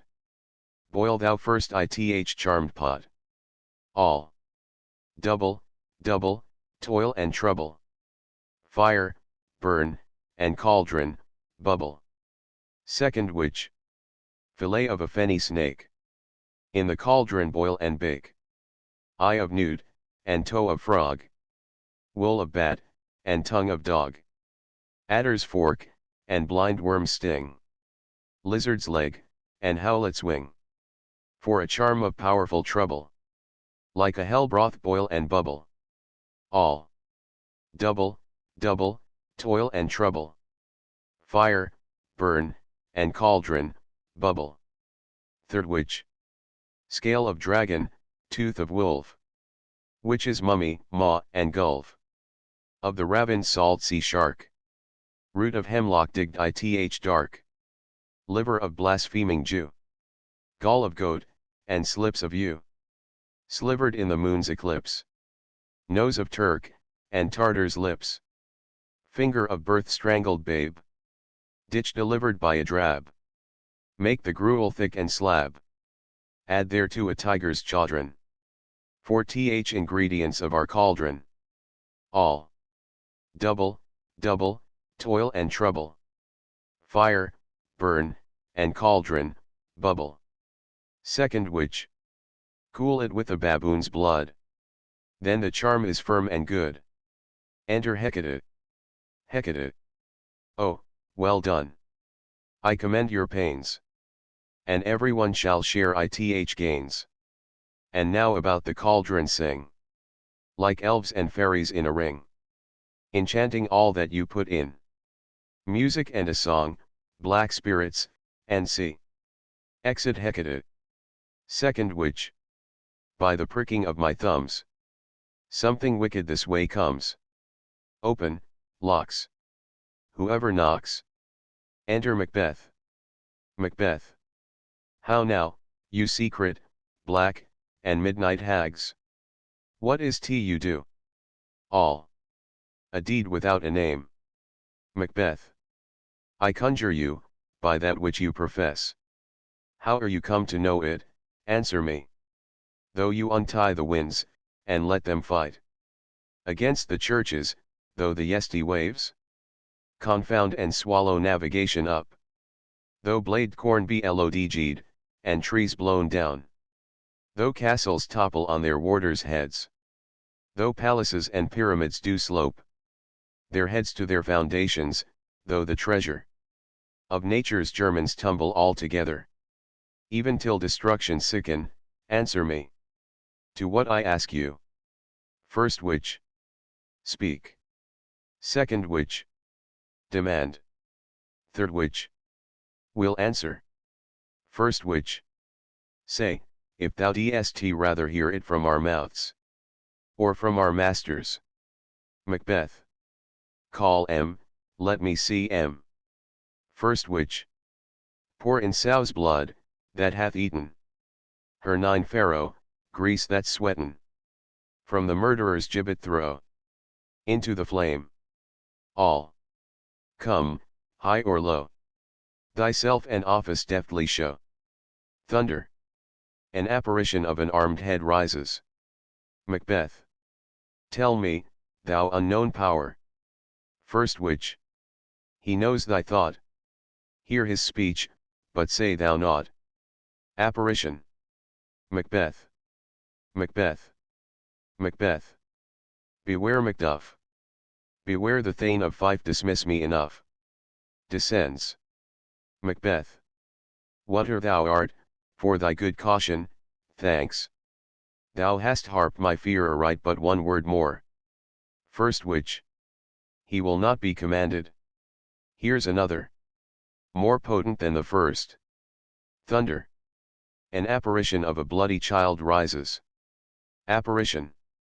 Macbeth. Macbeth. Macbeth. Macbeth. Had I 3 ears, I'd hear thee. Apparition. Be bloody, bold, and resolute. Laugh to scorn. The power of man, for none of woman born, shall harm Macbeth.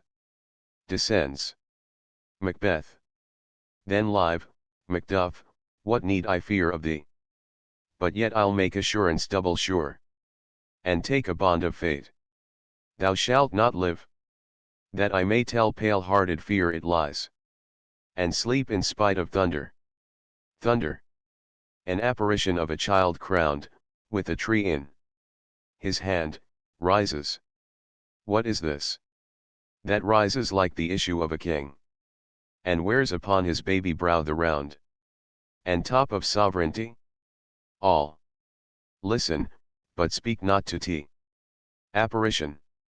Be lion-mettled, proud, and take no care who chafes, who frets, or where conspirers are. Macbeth shall never vanquished be, until great Burnham wood to high Dunsinane hill shall come against him. Descends. Macbeth. That will never be. Who can impress the forest, bid the tree unfix his earth-bound root? Sweet bodements, good rebellious head, rise never till the wood of Burnham rise, and our high-plocked Macbeth shall live the lease of nature, pay his breath to time and mortal custom. Yet my heart throbs to know one thing. Tell me, if your art can tell so much, shall Banquo's issue ever reign in this kingdom? All seek to know no more. Macbeth. I will be satisfied, deny me this, and an eternal curse fall on you. Let me know, why sinks that cauldron? And what noise is this? Oat boys. First which? Show. Second which? Show. Third which? Show. All show his eyes, and grieve his heart. Come like shadows, so depart. A show of 8 kings appear, and pass over in order, the last with a glass in his hand, Banquo following. Macbeth. Thou art too like the spirit of Banquo. Down. Thy crown does sear mine eyeballs, and thy hair, thou other gold-bound brow, is like the first. A third is like the former filthy hag's. Why do you show me this? A fourth, start, eyes. What, will the line stretch out to th crack of doom? Another yet, a seventh, I'll see no more. And yet the 8th appears, who bears a glass, which shows me many more, and some I see, that twofold balls and treble scepters carry. Horrible sight, now I see 'tis true. For the blood-boltered Banquo smiles upon me, and points at them for his what? Is this so? First which? Aye, sir, all this is so, but why? Stands Macbeth thus amazedly. Come, sisters, cheer we up his sprites, and show the best of our delights. I'll charm the air to give a sound, while you perform your antic round. that this great king may kindly say, our duties did his welcome pay. Music. The witches dance, and vanish. Macbeth. Where are they? Gone, let this pernicious hour stand I accursed in the calendar. Come in, without there. Enter Lennox. Lennox. What's your grace's will? Macbeth. Saw you the weird sisters? Lennox. No, my lord. Macbeth. Came they not by you? Lennox. No, indeed, my lord. Macbeth. Infected be the air whereon they ride. And damned all those that trust them, I did hear the galloping of horse, who was T came by. Lennox. 'Tis 2 or 3, my lord, that bring you word. Macduff is fled to England. Macbeth. Fled to England. Lennox. Ay, my good lord. Macbeth. Time, thou anticipatesti my dread exploits. The flighty purpose never is o'ertook, unless the deed go with it. From this moment, the very firstlings of my heart shall be the firstlings of my hand. And even now, to crown my thoughts with acts, be it thought and done. The castle of Macduff I will surprise. Seize upon 5, give to Th edge o th sword. His wife, his babes, and all unfortunate souls that trace him in his line. No boasting like a fool. This deed I'll do before this purpose cool. But no more sights, where are these gentlemen? Come, bring me where they are. Exeunt. Scene 2. 5. A room in Macduff's castle. Enter Lady Macduff her son and Ross. Lady Macduff. What had he done, to make him fly the land? Ross. You must have patience, madam. Lady Macduff. He had none. His flight was madness, when our actions do not. Our fears do make us traitors. Ross.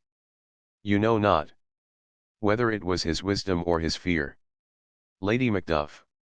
Wisdom. To leave his wife, to leave his babes, his mansion, and his titles, in a place from whence himself does fly. He loves us not. He wants the natural touch, for the poor wren, the most diminutive of birds, will fight her young ones in her nest, against the owl. All is the fear, and nothing is the love. As little is the wisdom, where the flight so runs against all reason. Ross. My dearest coz.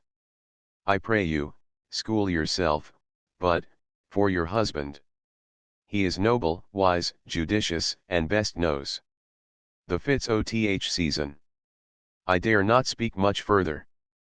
But cruel are the times, when we are traitors, and do not know ourselves, when we hold rumor from what we fear, yet know not what we fear, but float upon a wild and violent sea. Each way and move I take my leave of you. Shall not be long but I'll be here again. Things at the worst will cease, or else climb upward to what they were before, my pretty cousin. Blessing upon you. Lady Macduff. Fathered he is, and yet he's fatherless. Ross. I am so much a fool, should I stay longer. It would be my disgrace and your discomfort. I take my leave at once. Exit. Lady Macduff. Sirrah, your father's dead. And what will you do now? How will you live? Son. As birds do, mother. Lady Macduff. What, with worms and flies? Son. With what I get, I mean, and so do they. Lady Macduff. Poor bird. Thou dst never fear the net nor lime, the pitfall nor the gin. Son. Why should I, mother? Poor birds, they are not set for. My father is not dead, for all your saying. Lady Macduff. Yes, he is dead. How wilt thou do for a father? Son. Nay, how will you do for a husband? Lady Macduff. Why, I can buy me 20 at any market. Son. Then you'll buy 'em to sell again. Lady Macduff. Thou speak st with all thy wit. And yet, I faith, with wit enough for thee. Son. Was my father a traitor, mother? Lady Macduff. Ay, that he was. Son. What is a traitor? Lady Macduff. Why, one that swears and lies. Son. And be all traitors that do so? Lady Macduff. Every one that does so is a traitor, and must be hanged. Son. And must they all be hanged that swear and lie? Lady Macduff. Every one. Son. Who must hang them? Lady Macduff. Why, the honest men. Son. Then the liars and swearers are fools, for there are liars and swearers enow too. Beat the honest men and hang up them. Lady Macduff. Now, God help thee, poor monkey. But how wilt thou do for a father? Son. If he were dead, you'ld weep for him, if you would not, it were a good sign that I should quickly have a new father. Lady Macduff. Poor prattler, how thou talk st. Enter a messenger. Messenger. Bless you, fair dame. I am not to you known. Though in your state of honor I am perfect. I doubt some danger does approach you nearly. If you will take a homely man's advice. Be not found here, hence, with your little ones. To fright you thus, methinks, I am too savage. To do worse to you were fell cruelty. Which is too nigh your person. Heaven preserve you. I dare abide no longer. Exit. Lady Macduff. Whither should I fly? I have done no harm. But I remember now. I am in this earthly world, where to do harm is often laudable, to do good sometime accounted dangerous folly. Why then, alas, do I put up that womanly defense? To say I have done no harm. What are these faces? Enter murderers. First murderer. Where is your husband? Lady Macduff. I hope, in no place so unsanctified. Where such as thou mayst find him. First murderer. He's a traitor. Son. Thou liest, thou shag-eared villain. First murderer. What, you egg? Stabbing him. Young fry of treachery. Son. He has killed me, mother. Run away, I pray you. Dies. Exit Lady Macduff. Crying murder, and pursued by the murderers. Scene 3. England. Before the King's Palace. Enter Malcolm and Macduff. Malcolm. Let us seek out some desolate shade and there weep our sad bosoms empty. Macduff. Let us rather hold fast the mortal sword, and, like good men, best ride our downfall and birthdom. Each new morn. New widows howl, new orphans cry, new sorrows. Strike heaven on the face, that it resounds. As if it felt with Scotland, and yelled out. Like syllable of dolor. Malcolm. What I believe, I'll wail. What no, believe, and what I can redress. As I shall find the time to friend, I will. What you have spoke, it may be so, perchance. This tyrant, whose sole name blisters our tongues, was once thought honest, you have loved him well. He hath not touched you yet. I am young, but something you may deserve of him through me, and wisdom. To offer up a weak, poor, innocent lamb. To appease an angry God. Macduff. I am not treacherous. Malcolm. But Macbeth is. A good and virtuous nature may recoil in an imperial charge. But I shall crave your pardon.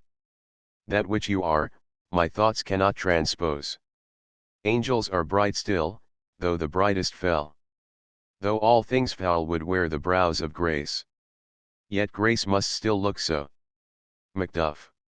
I have lost my hopes. Malcolm. Perchance even there where I did find my doubts.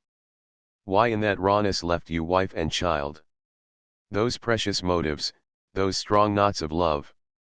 Without leave taking, I pray you.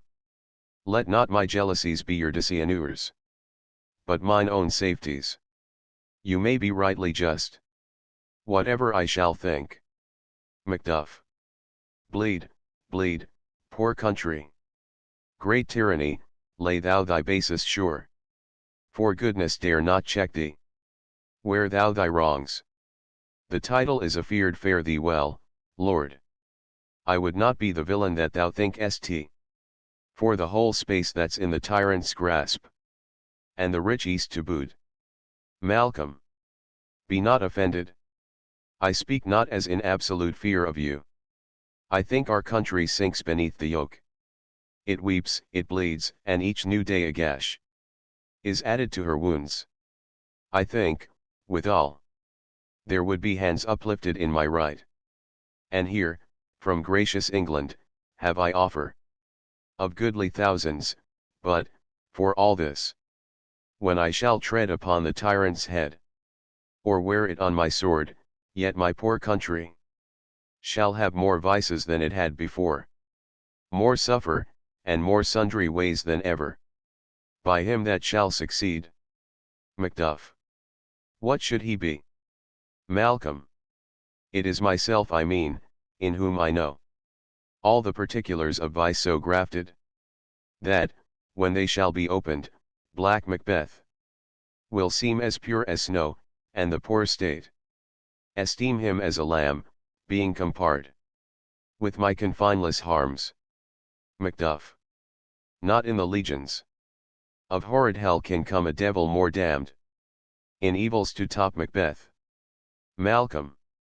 I grant him bloody, luxurious, avaricious, false, deceitful, sudden, malicious, smacking of every sin that has a name, but there's no bottom, none.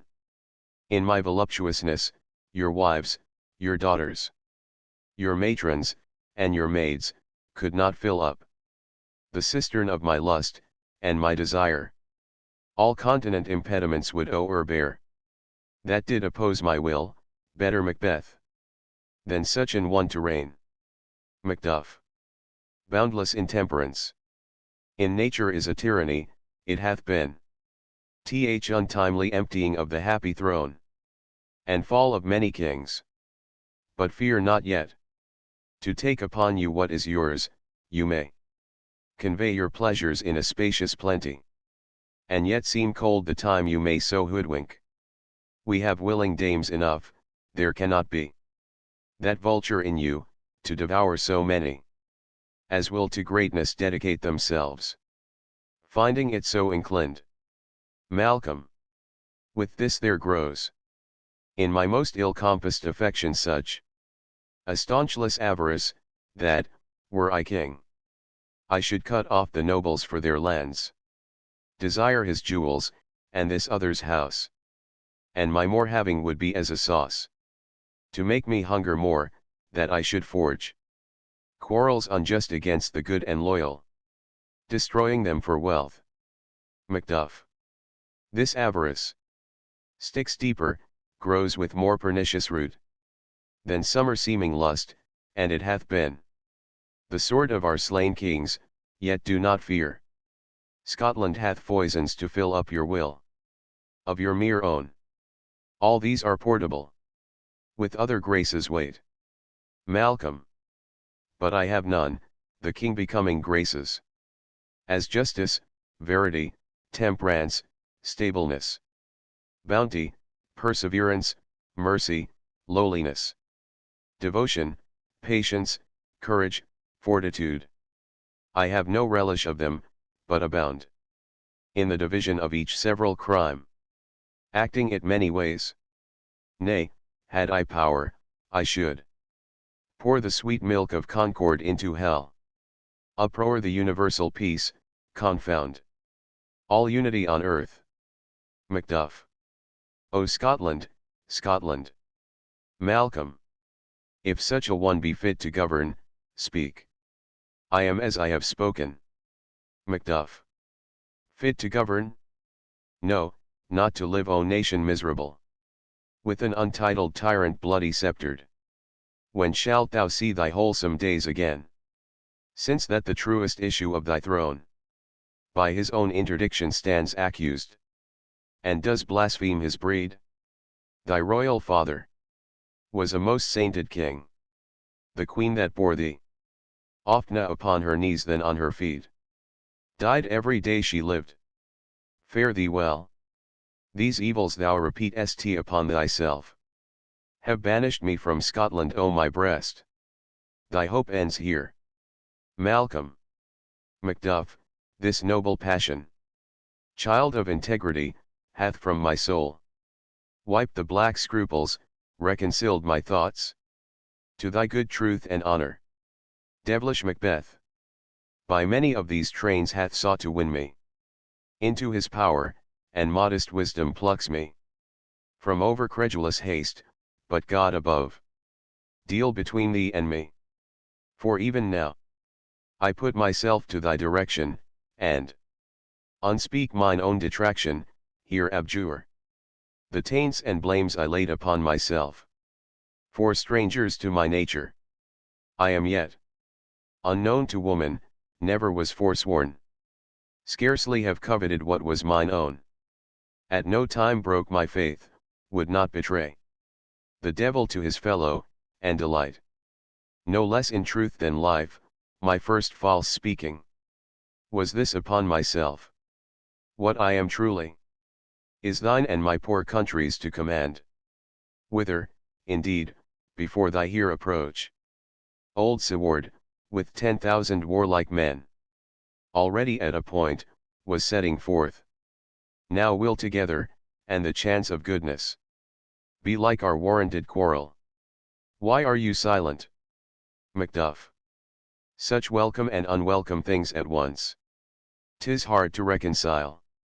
Enter a doctor. Malcolm.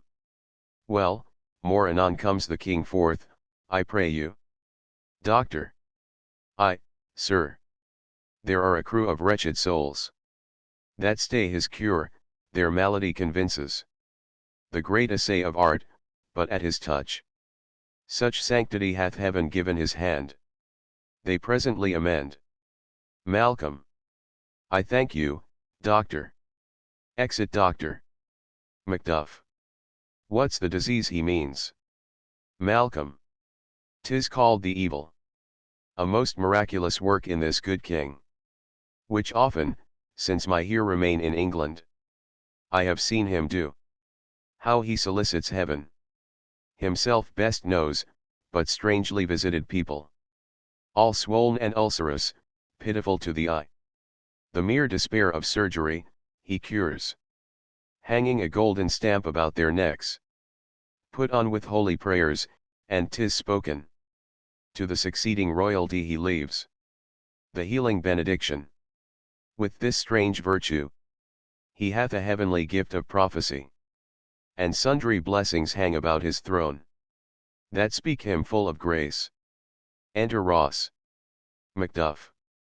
See, who comes here? Malcolm. My countryman, but yet I know him not. Macduff. My ever gentle cousin, welcome hither.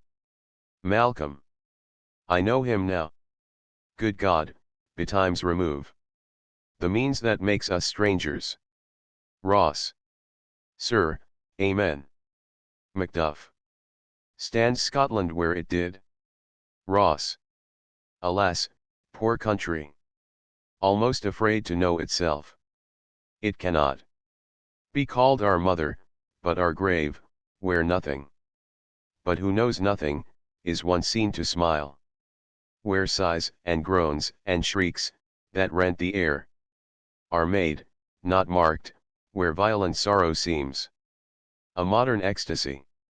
The dead man's knell is there scarce asked for, who, and good men's lives expire before the flowers in their caps, dying or ere they sicken. Macduff. Oh, relation! Too nice, and yet too true. Malcolm. What's the newest grief? Ross. That of an hour's age doth hiss the speaker. Each minute teems a new one. Macduff. How does my wife? Ross. Why, well. Macduff. And all my children? Ross. Well too. Macduff. The tyrant has not battered at their peace? Ross. No, they were well at peace when I did leave 'em. Macduff. Be not a niggard of your speech, how goes t? Ross. When I came hither to transport the tidings, which I have heavily borne, there ran a rumour of many worthy fellows that were out, which was to my belief witnessed the rather, for that I saw the tyrant's power afoot. Now is the time of help. Your eye in Scotland would create soldiers, make our women fight, to doff their dire distresses. Malcolm. Be their comfort. We are coming thither. Gracious England hath lent us good sword and 10,000 men. An older and a better soldier none, that Christendom gives out. Ross. Would I could answer this comfort with the like. But I have words that would be howled out in the desert air, where hearing should not latch them. Macduff. What concern they? The general cause? Or is it a fee grief due to some single breast? Ross. No, mind that's honest. But in it shares some woe, though the main part pertains to you alone. Macduff. If it be mine, keep it not from me, quickly let me have it. Ross. Let not your ears despise my tongue for ever, which shall possess them with the heaviest sound that ever yet they heard. Macduff. Hum. I guess at it. Ross. Your castle is surpriest, your wife and babes savagely slaughtered. To relate the manner, were, on the quarry of these murdered deer, to add the death of you. Malcolm. Merciful heaven. What, man? Ne'er pull your hat upon your brows. Give sorrow words. The grief that does not speak whispers the oer fraught heart, and bids it break. Macduff. My children too? Ross. Wife, children, servants, all that could be found. Macduff. And I must be from thence. My wife killed too? Ross. I have said. Malcolm. Be comforted. Let's make us medicinas of our great revenge, to cure this deadly grief. Macduff. He has no children, all my pretty ones. Did you say all, oh hell kite, all?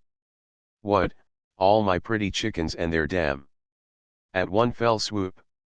Malcolm. Dispute it like a man. Macduff. I shall do so. But I must also feel it as a man. I cannot but remember such things were that were most precious to me did heaven look on, and would not take their part. Sinful Macduff. They were all struck for thee. Not that I am. Not for their own demerits, but for mine. Fell slaughter on their souls, heaven rest them now. Malcolm. Be this the whetstone of your sword. Let grief convert to anger, blunt not the heart, enrage it. Macduff.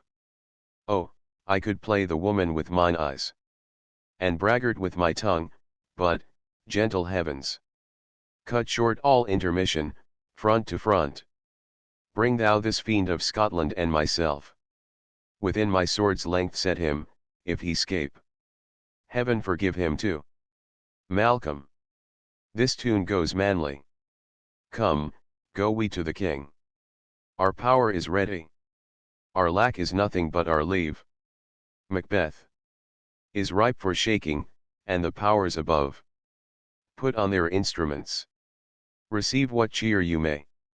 The night is long that never finds the day. Exeunt. Act V.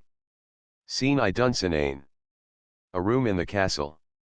Enter a doctor of physic and a waiting gentlewoman. Doctor.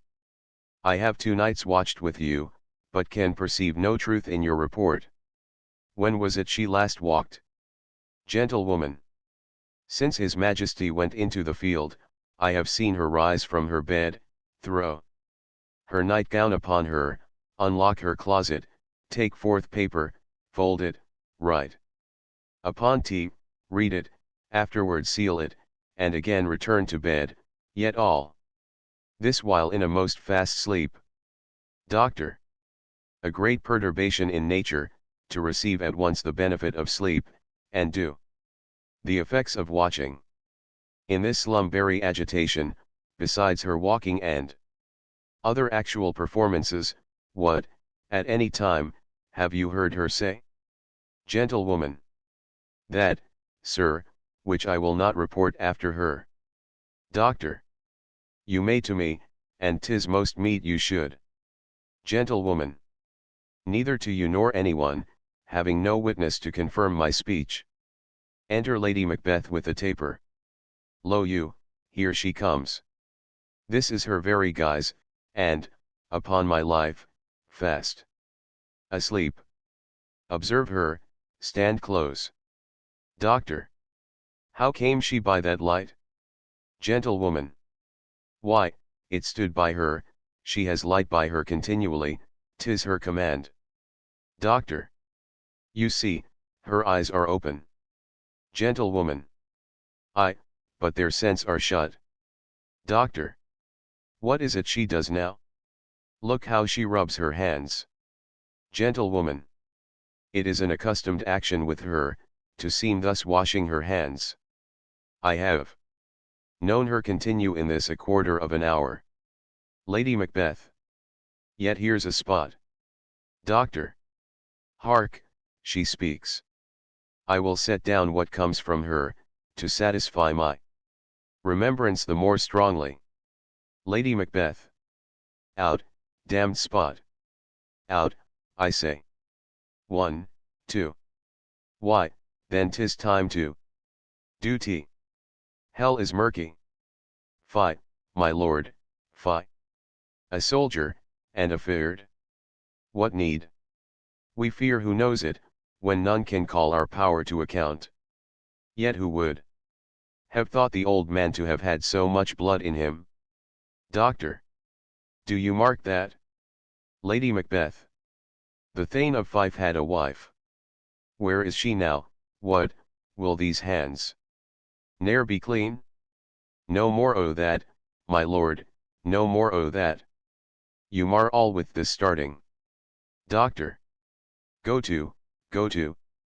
You have known what you should not. Gentlewoman. She has spoke what she should not, I am sure of that, heaven knows what she has known. Lady Macbeth. Here's the smell of the blood still, all the perfumes of Arabia will not sweeten this little hand. Oh, oh, oh. Doctor. What a sigh is there! The heart is sorely charged. Gentlewoman. I would not have such a heart in my bosom for the dignity of the whole body. Doctor. Well, well, well. Gentlewoman. Pray God it be, sir. Doctor. This disease is beyond my practice, yet I have known those which have walked in their sleep, who have died holily in their beds. Lady Macbeth. Wash your hands, put on your nightgown, look not so pale. I tell you yet again. Banquo's buried, he cannot come out on's grave. Doctor. Even so. Lady Macbeth.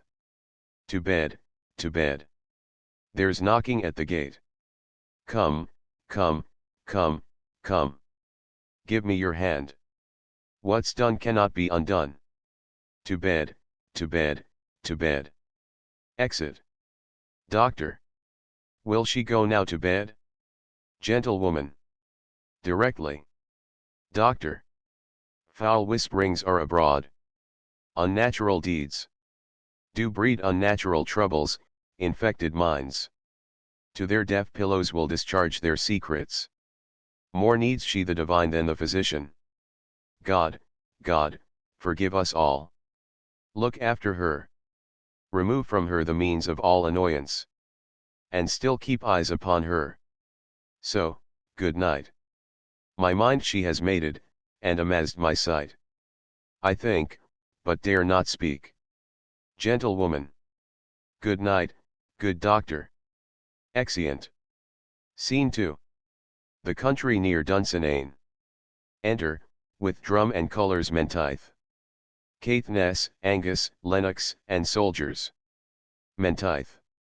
The English power is near, led on by Malcolm, his uncle Seward, and the good Macduff.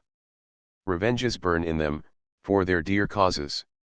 Would to the bleeding and the grim alarm excite the mortified man. Angus. Near Burnham Wood. Shall we well meet them? That way are they coming. Caithness. Who knows if Dunalban be with his brother? Lennox. For certain, sir, he is not. I have a file. Of all the gentry, there is Seward's son.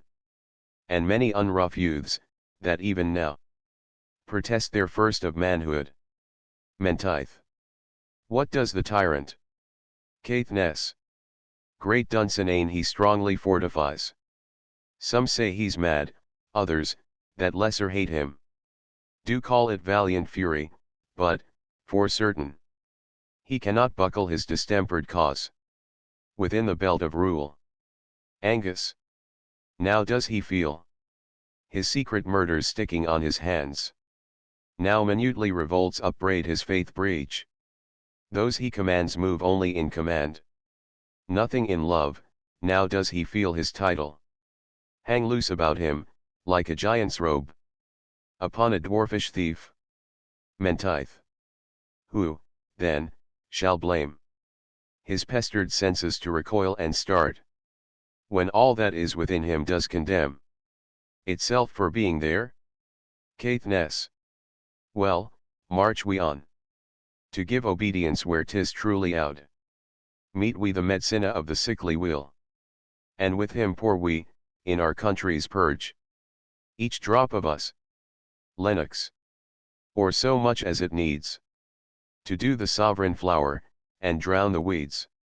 Make we our march towards Burnham. Exeunt, marching. Scene 3. Dunsinane. A room in the castle. Enter Macbeth, doctor and attendants. Macbeth. Bring me no more reports, let them fly all, till Burnham would remove to Dunsinane. I cannot taint with fear. What's the boy Malcolm? Was he not born of woman? The spirits that know all mortal consequences have pronounced me thus. Fear not, Macbeth, no man that's born of woman shall e'er have power upon thee. Then fly, false thanes, and mingle with the English epicures. The mind I sway by, and the heart I bear, shall never sag with doubt nor shake with fear. Enter a servant. The devil damn thee black, thou creme-facete loon. Where gott'st thou that goose look? Servant. There is 10,000. Macbeth. Geese, villain. Servant. Soldiers, sir. Macbeth. Go prick thy face and overread thy fear. Thou lily-livered boy.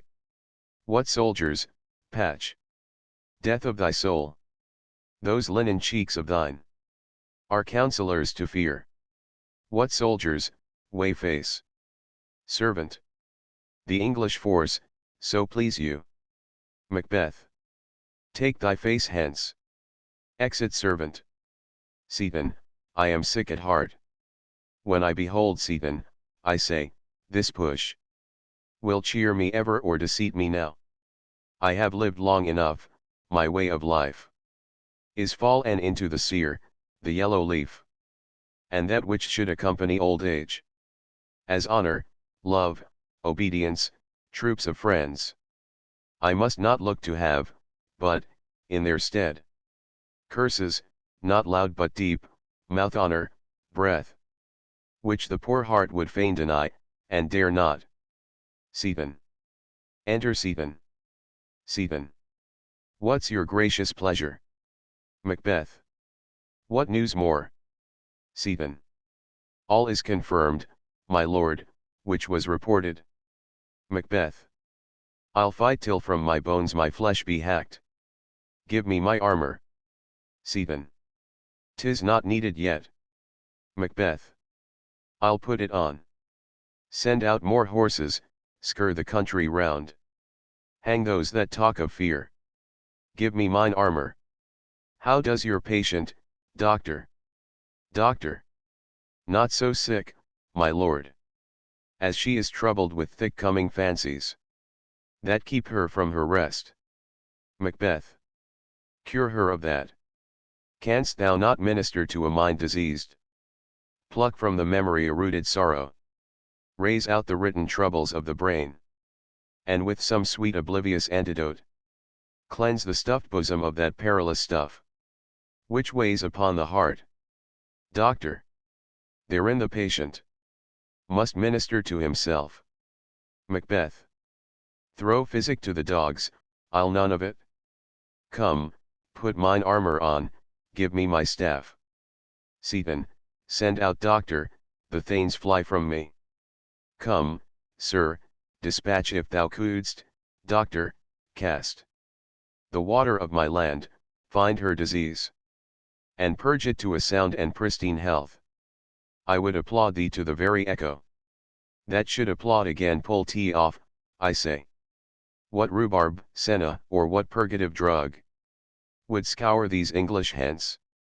Here st thou of them. Doctor. My good lord. Your royal preparation makes us hear something. Macbeth. Bring it after me.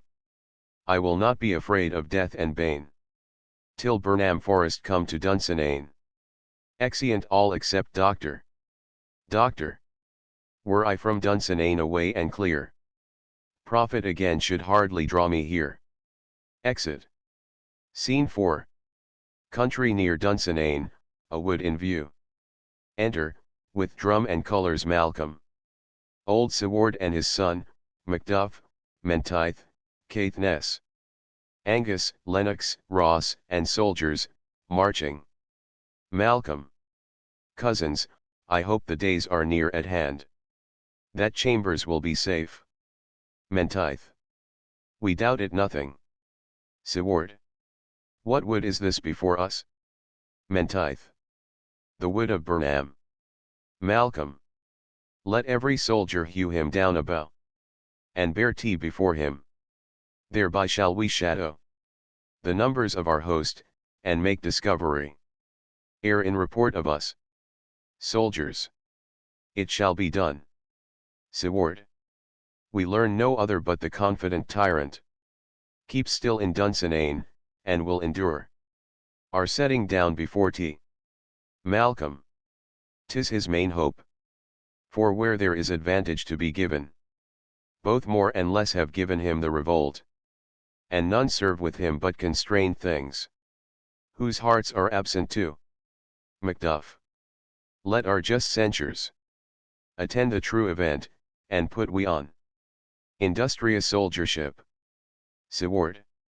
The time approaches that will with due decision make us know what we shall say we have, and what we owe.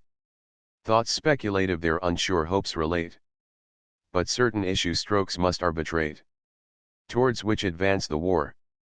Exeunt, marching. Scene v Dunsinane. Within the castle. Enter with drum and colours, Macbeth. Stephen and soldiers. Macbeth. Hang out our banners on the outward walls. The cry is still, they come. Our castle's strength will laugh a siege to scorn, here let them lie, till famine and the ague eat them up. Were they not forked with those that should be ours, we might have met them dareful, beard to beard, and beat them backward home. A cry of women within. What is that noise? Stephen. It is the cry of women, my good lord. Exit. Macbeth. I have almost forgot the taste of fears. The time has been, my senses would have cooled.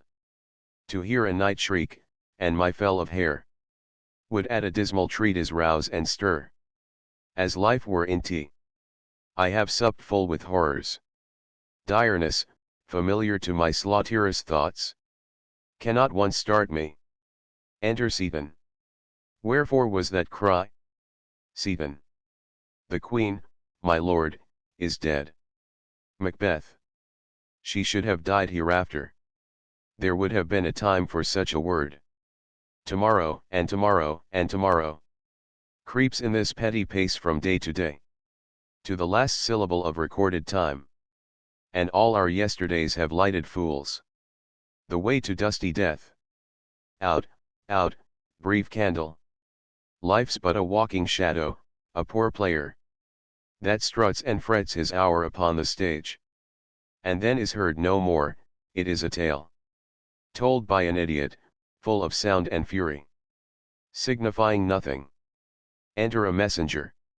Thou comest to use thy tongue, thy story quickly. Messenger. Gracious my lord. I should report that which I say I saw. But know not how to do t. Macbeth. Well, say, sir. Messenger. As I did stand my watch upon the hill, I looked toward Burnham, and anon, methought the wood began to move. Macbeth. Liar, and slave. Messenger. Let me endure your wrath, if 't be not so. Within this 3 mile may you see it coming. I say, a moving grove. Macbeth. If thou speak st false, upon the next tree shalt thou hang alive. Till famine cling thee, if thy speech be sooth. I care not if thou dost for me as much. I pull in resolution, and begin to doubt th equivocation of the fiend. That lies like truth. Fear not, till Burnham wood. Do come to Dunsinane, and now a wood comes toward Dunsinane arm, and out. If this which he avouches does appear, there is nor flying hence nor tarrying here. I gin to be aweary of the sun, and wish th estate o th world were now undone. Ring the alarum bell, blow, wind. Come, rack. At least we'll die with harness on our back. Exeunt. Scene 6. The same. A plain before the castle. Enter, with drum and colours, Malcolm. Old Seward, Macduff and their army, with bows. Malcolm. Now near enough. Your leafy screens throw down. And show like those you are you, worthy uncle. Shall with my cousin, your right noble son, lead our first battle, worthy Macduff, and we shall take upon's what else remains to do, according to our order. Seward. Fare you well. Do we but find the tyrant's power tonight, let us be beaten, if we cannot fight. Macduff.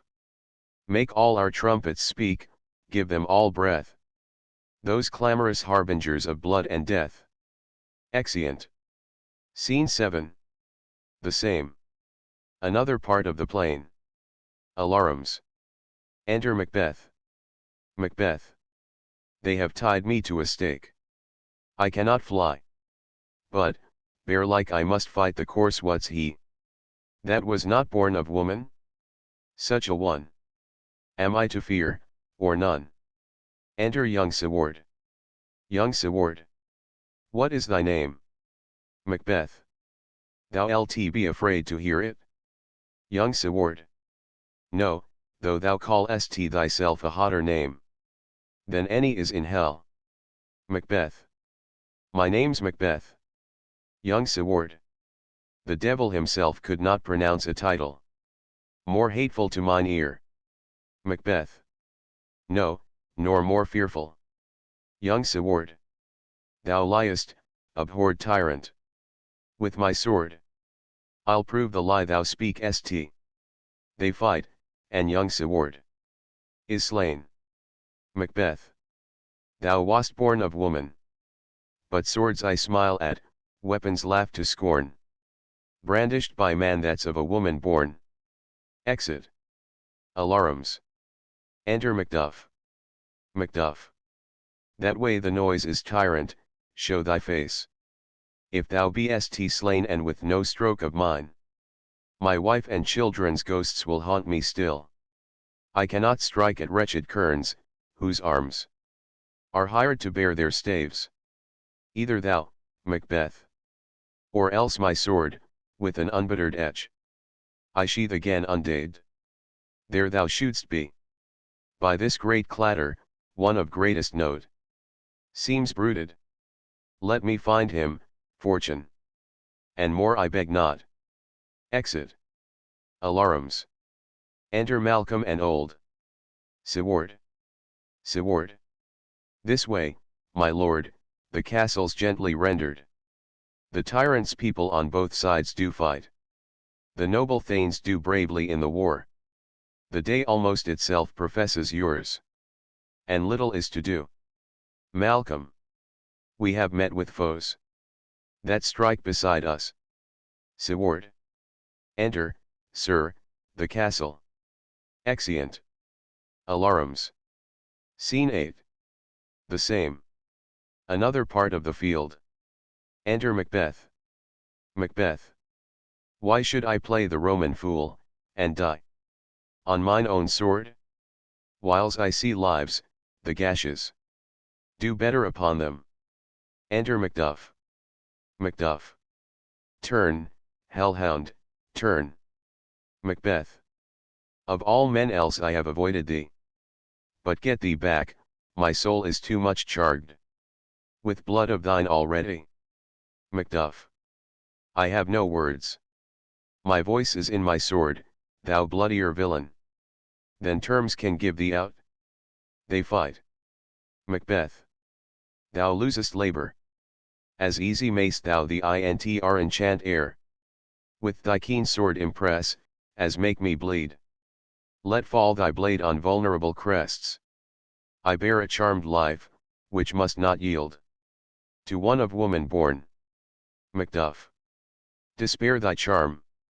And let the angel whom thou still hast served tell thee, Macduff was from his mother's womb untimely ripped. Macbeth. Accursed be that tongue that tells me so. For it hath cowed my better part of man.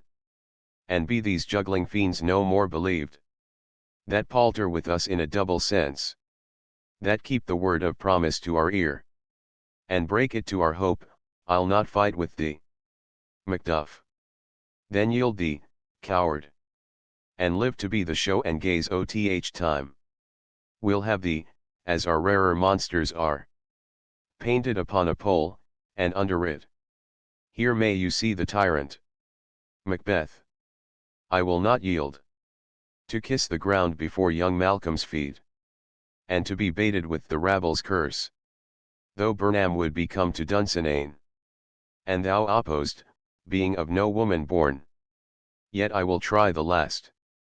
Before my body I throw my warlike shield, lay on, Macduff. And damned be him that first cries, hold, enough. Exeunt fighting. Alarums. Retreat. Flourish. Enter, with drum and colours, Malcolm, old Siward, Ross, thanes and soldiers. Malcolm. I would the friends we miss were saferived. Siward. Some must go off, and yet, by these I see, so great a day as this is cheaply bought. Malcolm. Macduff is missing, and your noble son. Ross.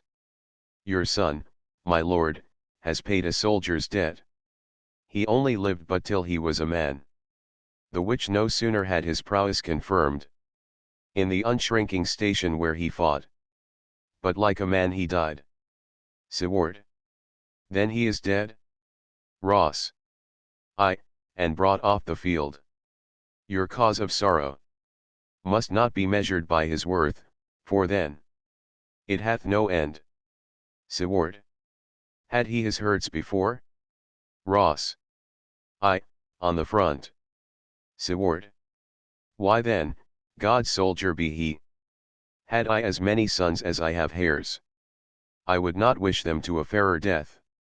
And so his knell is knolled. Malcolm. He's worth more sorrow. And that I'll spend for him. Seward. He's worth no more. They say he parted well and paid his score. And so, God be with him, here comes newer comfort. Enter Macduff with Macbeth's head. Macduff.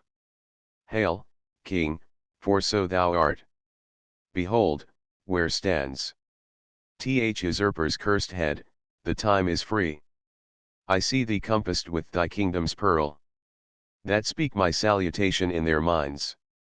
Whose voices I desire aloud with mine. Hail, King of Scotland. All. Hail, King of Scotland. Flourish. Malcolm. We shall not spend a large expense of time before we reckon with your several loves, and make us even with you, my thanes and kinsmen.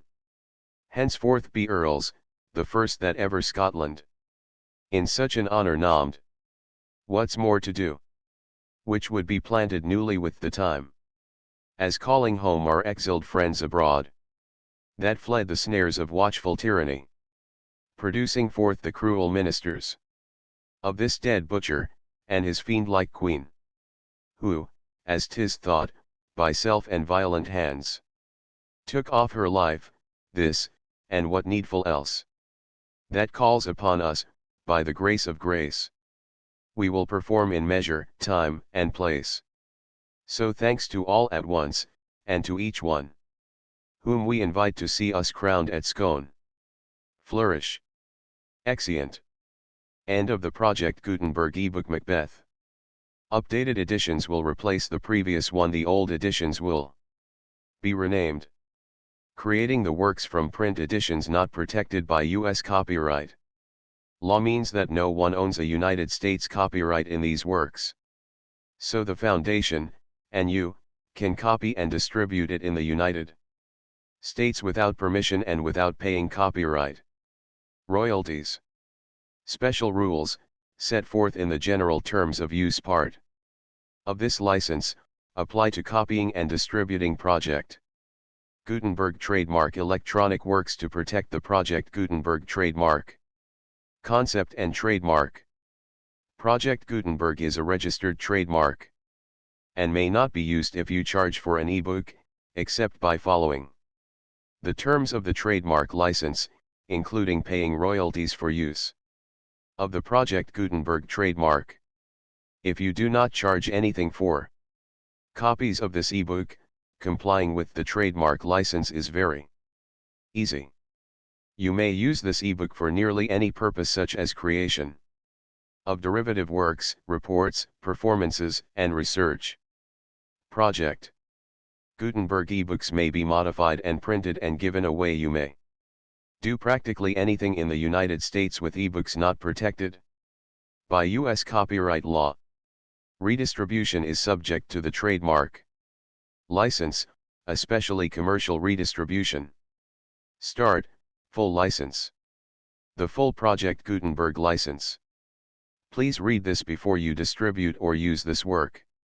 To protect the Project Gutenberg trademark mission of promoting the free distribution of electronic works, by using or distributing this work, or any other work associated in any way with the phrase Project Gutenberg, you agree to comply with all the terms of the full Project Gutenberg trademark license available with this file or online at www.gutenberg.org/license.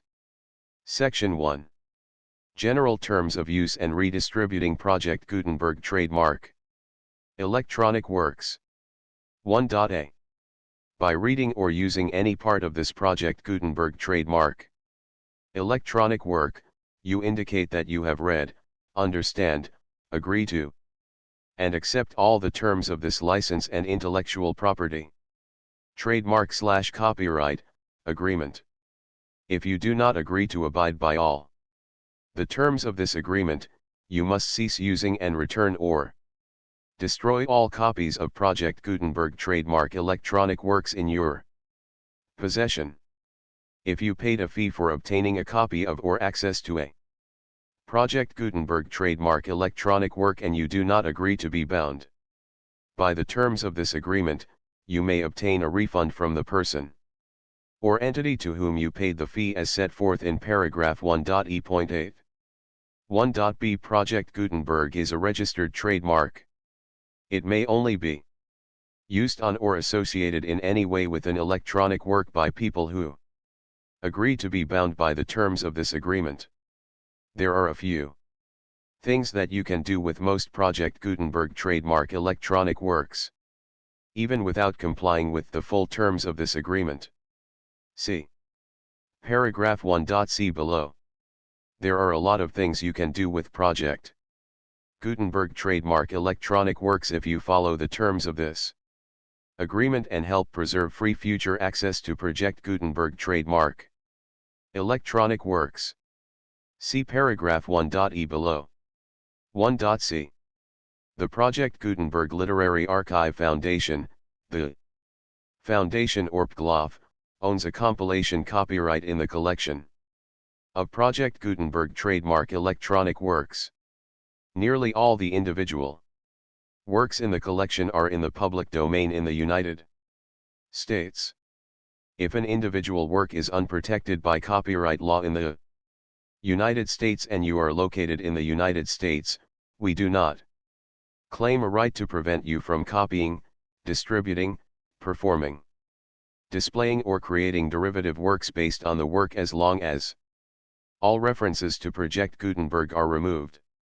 Of course, we hope that you will support the Project Gutenberg trademark mission of promoting free access to electronic works by freely sharing Project Gutenberg trademark works in compliance with the terms of this agreement for keeping the Project Gutenberg trademark name associated with the work. You can easily comply with the terms of this agreement by keeping this work in the same format with its attached full Project Gutenberg trademark license when you share it without charge with others. 1.d.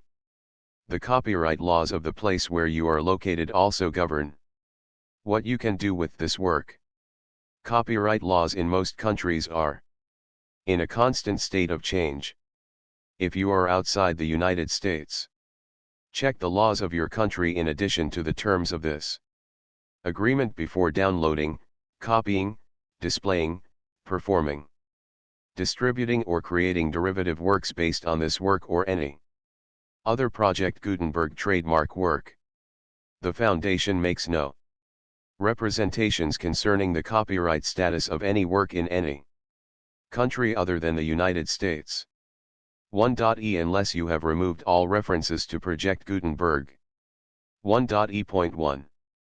The following sentence, with active links to, or other immediate access to, the full Project Gutenberg trademark license must appear prominently whenever any copy of a Project Gutenberg trademark work, any work on which the phrase Project Gutenberg appears, or with which the phrase Project Gutenberg is associated, is accessed, displayed, performed, viewed, copied, or distributed.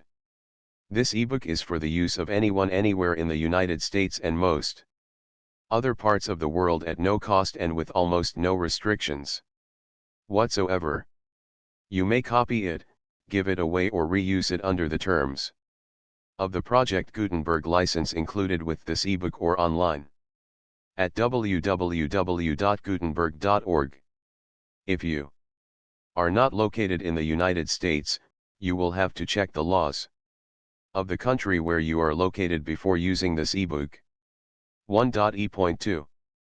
If an individual Project Gutenberg trademark electronic work is derived from texts not protected by U.S. copyright law, does not contain a notice indicating that it is posted with permission of the copyright holder, the work can be copied and distributed to anyone in the United States without paying any fees or charges. If you are redistributing or providing access to a work with the phrase Project Gutenberg associated with or appearing on the work, you must comply either with the requirements of paragraphs 1.e.1 through 1.e.7 or obtain permission for the use of the work and the Project Gutenberg trademark. Trademark as set forth in paragraphs 1.e.8 or 1.e.9. 1.e.3. If an individual Project Gutenberg trademark electronic work is posted with the permission of the copyright holder, your use and distribution must comply with both paragraphs 1.e.1 through 1.e.7 and any additional terms imposed by the copyright holder. Additional terms will be linked to the Project Gutenberg trademark license for all works posted with the permission of the copyright holder found at the beginning of this work. 1.e.4. Do not unlink or detach or remove the full Project Gutenberg trademark license terms from this work, or any files containing a part of this work or any other work associated with Project Gutenberg trademark. 1.e.5. Do not copy, display, perform, distribute or redistribute this electronic work, or any part of this electronic work, without prominently displaying the sentence set forth in paragraph 1.e.1 with active links or immediate access to the full terms of the Project Gutenberg trademark license. 1.e.6.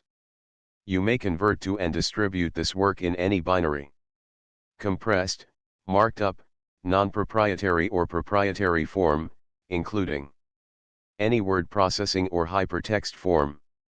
However, if you provide access to or distribute copies of a Project Gutenberg trademark work in a format other than plain vanilla ASCII or other format used in the official version posted on the official Project Gutenberg trademark website, www.gutenberg.org, you must, at no additional cost, fee, or expense to the user, provide a copy, a means of exporting a copy, or a means of obtaining a copy upon request, of the work in its original plain vanilla ASCII or other form.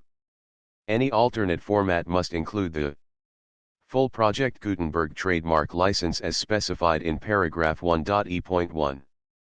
1.e.7. Do not charge a fee for access to, viewing, displaying, performing, copying, or distributing any Project Gutenberg trademark works, unless you comply with paragraph 1.e.8 or 1.e.9. 1.e.8. You may charge a reasonable fee for copies of or providing access to or distributing Project Gutenberg trademark electronic works, provided that you pay a royalty fee of 20% of the gross profits you derive from the use of Project Gutenberg trademark works calculated using the method you already used to calculate your applicable taxes. The fee is owed to the owner of the Project Gutenberg trademark, but he has agreed to donate royalties under this paragraph to the Project Gutenberg Literary Archive Foundation. Royalty payments must be paid within 60 days following each date on which you prepare, or are legally required to prepare, your periodic tax returns.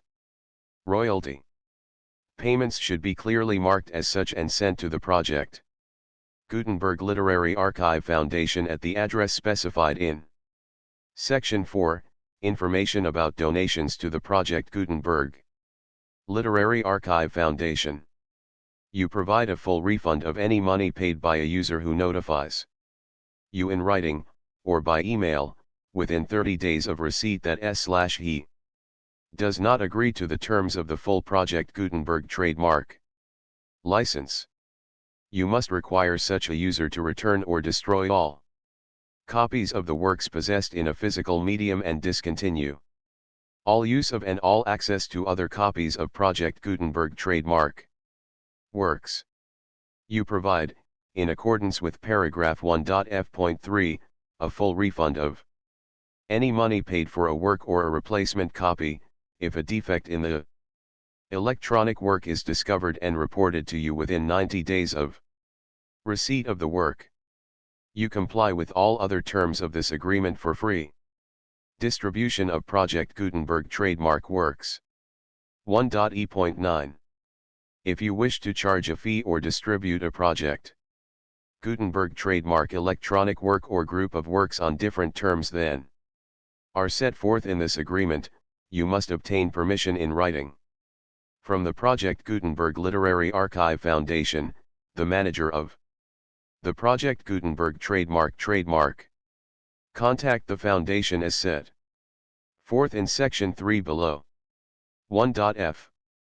1.f.1. Project Gutenberg volunteers and employees expend considerable effort to identify, do copyright research on, transcribe and proofread works not protected by U.S. copyright law in creating the Project Gutenberg trademark collection. Despite these efforts, Project Gutenberg trademark electronic works, and the medium on which they may be stored, may contain defects, such as, but not limited to, incomplete, inaccurate, or corrupt data, transcription errors, a copyright or other intellectual property infringement, a defective or damaged disk or other medium, a computer virus, or computer codes that damage or cannot be read by your equipment. 1.f.2. Limited warranty, disclaimer of damages, except for the right of replacement or refund described in paragraph 1.f.3, the Project Gutenberg Literary Archive Foundation, the owner of the Project Gutenberg trademark, and any other party distributing a Project Gutenberg trademark electronic work under this agreement, disclaim all liability to you for damages, costs, and expenses, including legal fees. You agree that you have no remedies for negligence, strict liability, breach of warranty or breach of contract except those provided in paragraph 1.f.3. You agree that the foundation, the trademark owner, and any distributor under this agreement will not be liable to you for actual, direct, indirect, consequential, punitive or incidental damages even if you give notice of the possibility of such damage. 1.f.3.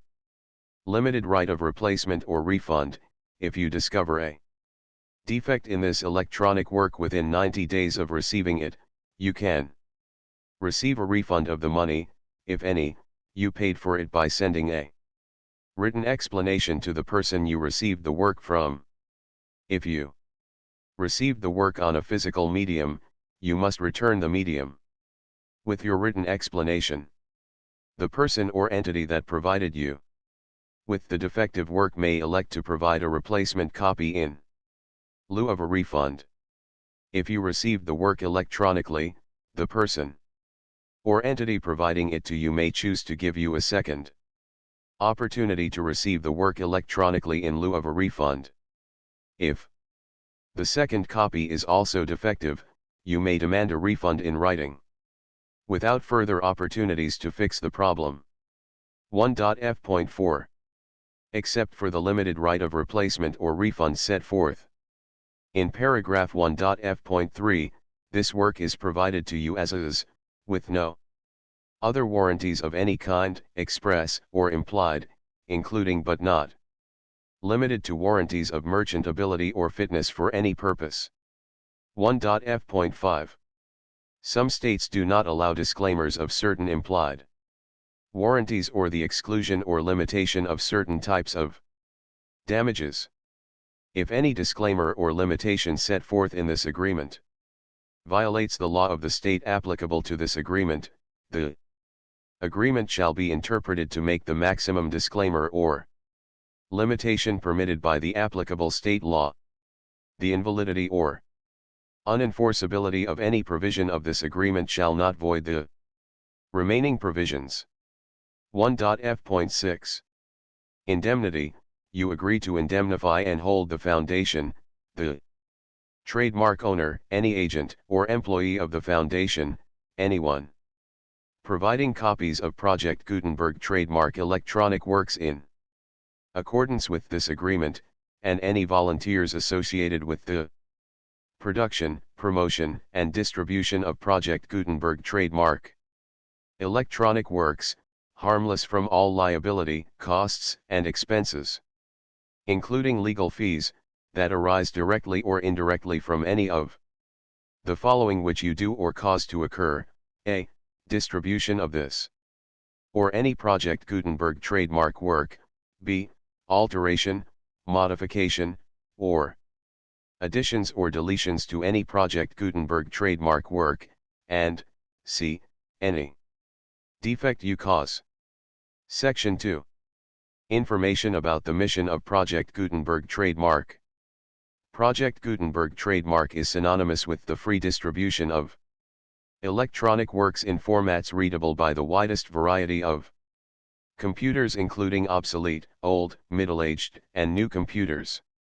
It exists because of the efforts of hundreds of volunteers and donations from people in all walks of life.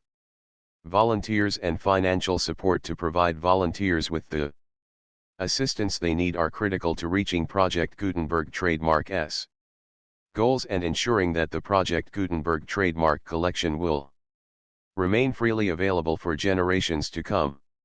In 2001, the Project Gutenberg Literary Archive Foundation was created to provide a secure and permanent future for Project Gutenberg trademark and future generations. To learn more about the Project Gutenberg Literary Archive Foundation and how your efforts and donations can help, see Sections 3 and 4 and the Foundation information page at www.gutenberg.org. Section 3. Information about the Project Gutenberg Literary Archive Foundation. The Project Gutenberg Literary Archive Foundation is a non-profit 501(c)(3) educational corporation organized under the laws of the State of Mississippi and granted tax-exempt status by the Internal Revenue Service. The Foundation's IN or Federal Tax Identification number is 64-6221541. Contributions to the Project Gutenberg Literary Archive Foundation are tax-deductible to the full extent permitted by U.S. federal laws and your state's laws. The Foundation's business office is located at 809 North 1500 West, Salt Lake City, Utah 841-16801-596-1887. Email contact links and up-to-date contact information can be found at the Foundation's website and official page at www.gutenberg.org/contact. Section 4. Information about donations to the Project Gutenberg Literary Archive Foundation. Project Gutenberg trademark depends upon and cannot survive without widespread public support and donations to carry out its mission of increasing the number of public domain and licensed works that can be freely distributed in machine-readable form accessible by the widest array of equipment, including outdated equipment. Many small donations, $1 to $5,000, are particularly important to maintaining tax-exempt status with the IRS. The Foundation is committed to complying with the laws regulating charities and charitable donations in all 50 states of the United States. Compliance requirements are not uniform and it takes a considerable effort, much paperwork, and many fees to meet and keep up with these requirements. We do not solicit donations in locations where we have not received written confirmation of compliance. To send donations or determine the status of compliance for any particular state, visit www.gutenberg.org/donate. While we cannot and do not solicit contributions from states where we have not met the solicitation requirements, we know of no prohibition against accepting unsolicited donations from donors in such states who approach us with offers to donate. International donations are gratefully accepted, but we cannot make any statements concerning tax treatment of donations received from outside the United States. US laws alone swamp our small staff. Please check the Project Gutenberg web pages for current donation methods and addresses. Donations are accepted in a number of other ways, including checks, online payments, and credit card donations. To donate, please visit www.gutenberg.org/donate. Section 5. General information about Project Gutenberg trademark electronic works. Professor Michael S. Hart was the originator of the Project Gutenberg trademark concept of a library of electronic works that could be freely shared with anyone. For 40 years, he produced and distributed Project Gutenberg trademark ebooks with only a loose network of volunteer support. Project Gutenberg trademark ebooks are often created from several printed editions, all of which are confirmed as not protected by copyright in the US unless a copyright notice is included. Thus, we do not necessarily keep ebooks in compliance with any particular paper edition. Most people start at our website, which has the main PG search facility, www.gutenberg.org. This website includes information about Project Gutenberg trademark, including how to make donations to the Project Gutenberg Literary Archive Foundation, how to help produce our new ebooks, and how to subscribe to our email newsletter to hear about new ebooks. Macbeth. Contents. Dramatis Personae. Scene, in the end of the fourth act, in England, through the rest of the play, in Scotland, and chiefly at Macbeth's castle. Act I. Scene I. An open place. Scene 2. A camp near Forres. Scene 3. A heath. Scene 4. Forres. A room in the palace. Scene V. Inverness. A room in Macbeth's castle. Scene 6. The same. Before the castle. Scene 7. The same. A lobby in the castle. Act 2. Scene I. Inverness. Court within the castle. Scene 2. The same. Scene 3. The same. Scene 4. The same. Without the castle. Act 3. Scene I. Forres. A room in the palace. Scene 2. The same. Another room in the palace. Scene 3. The same.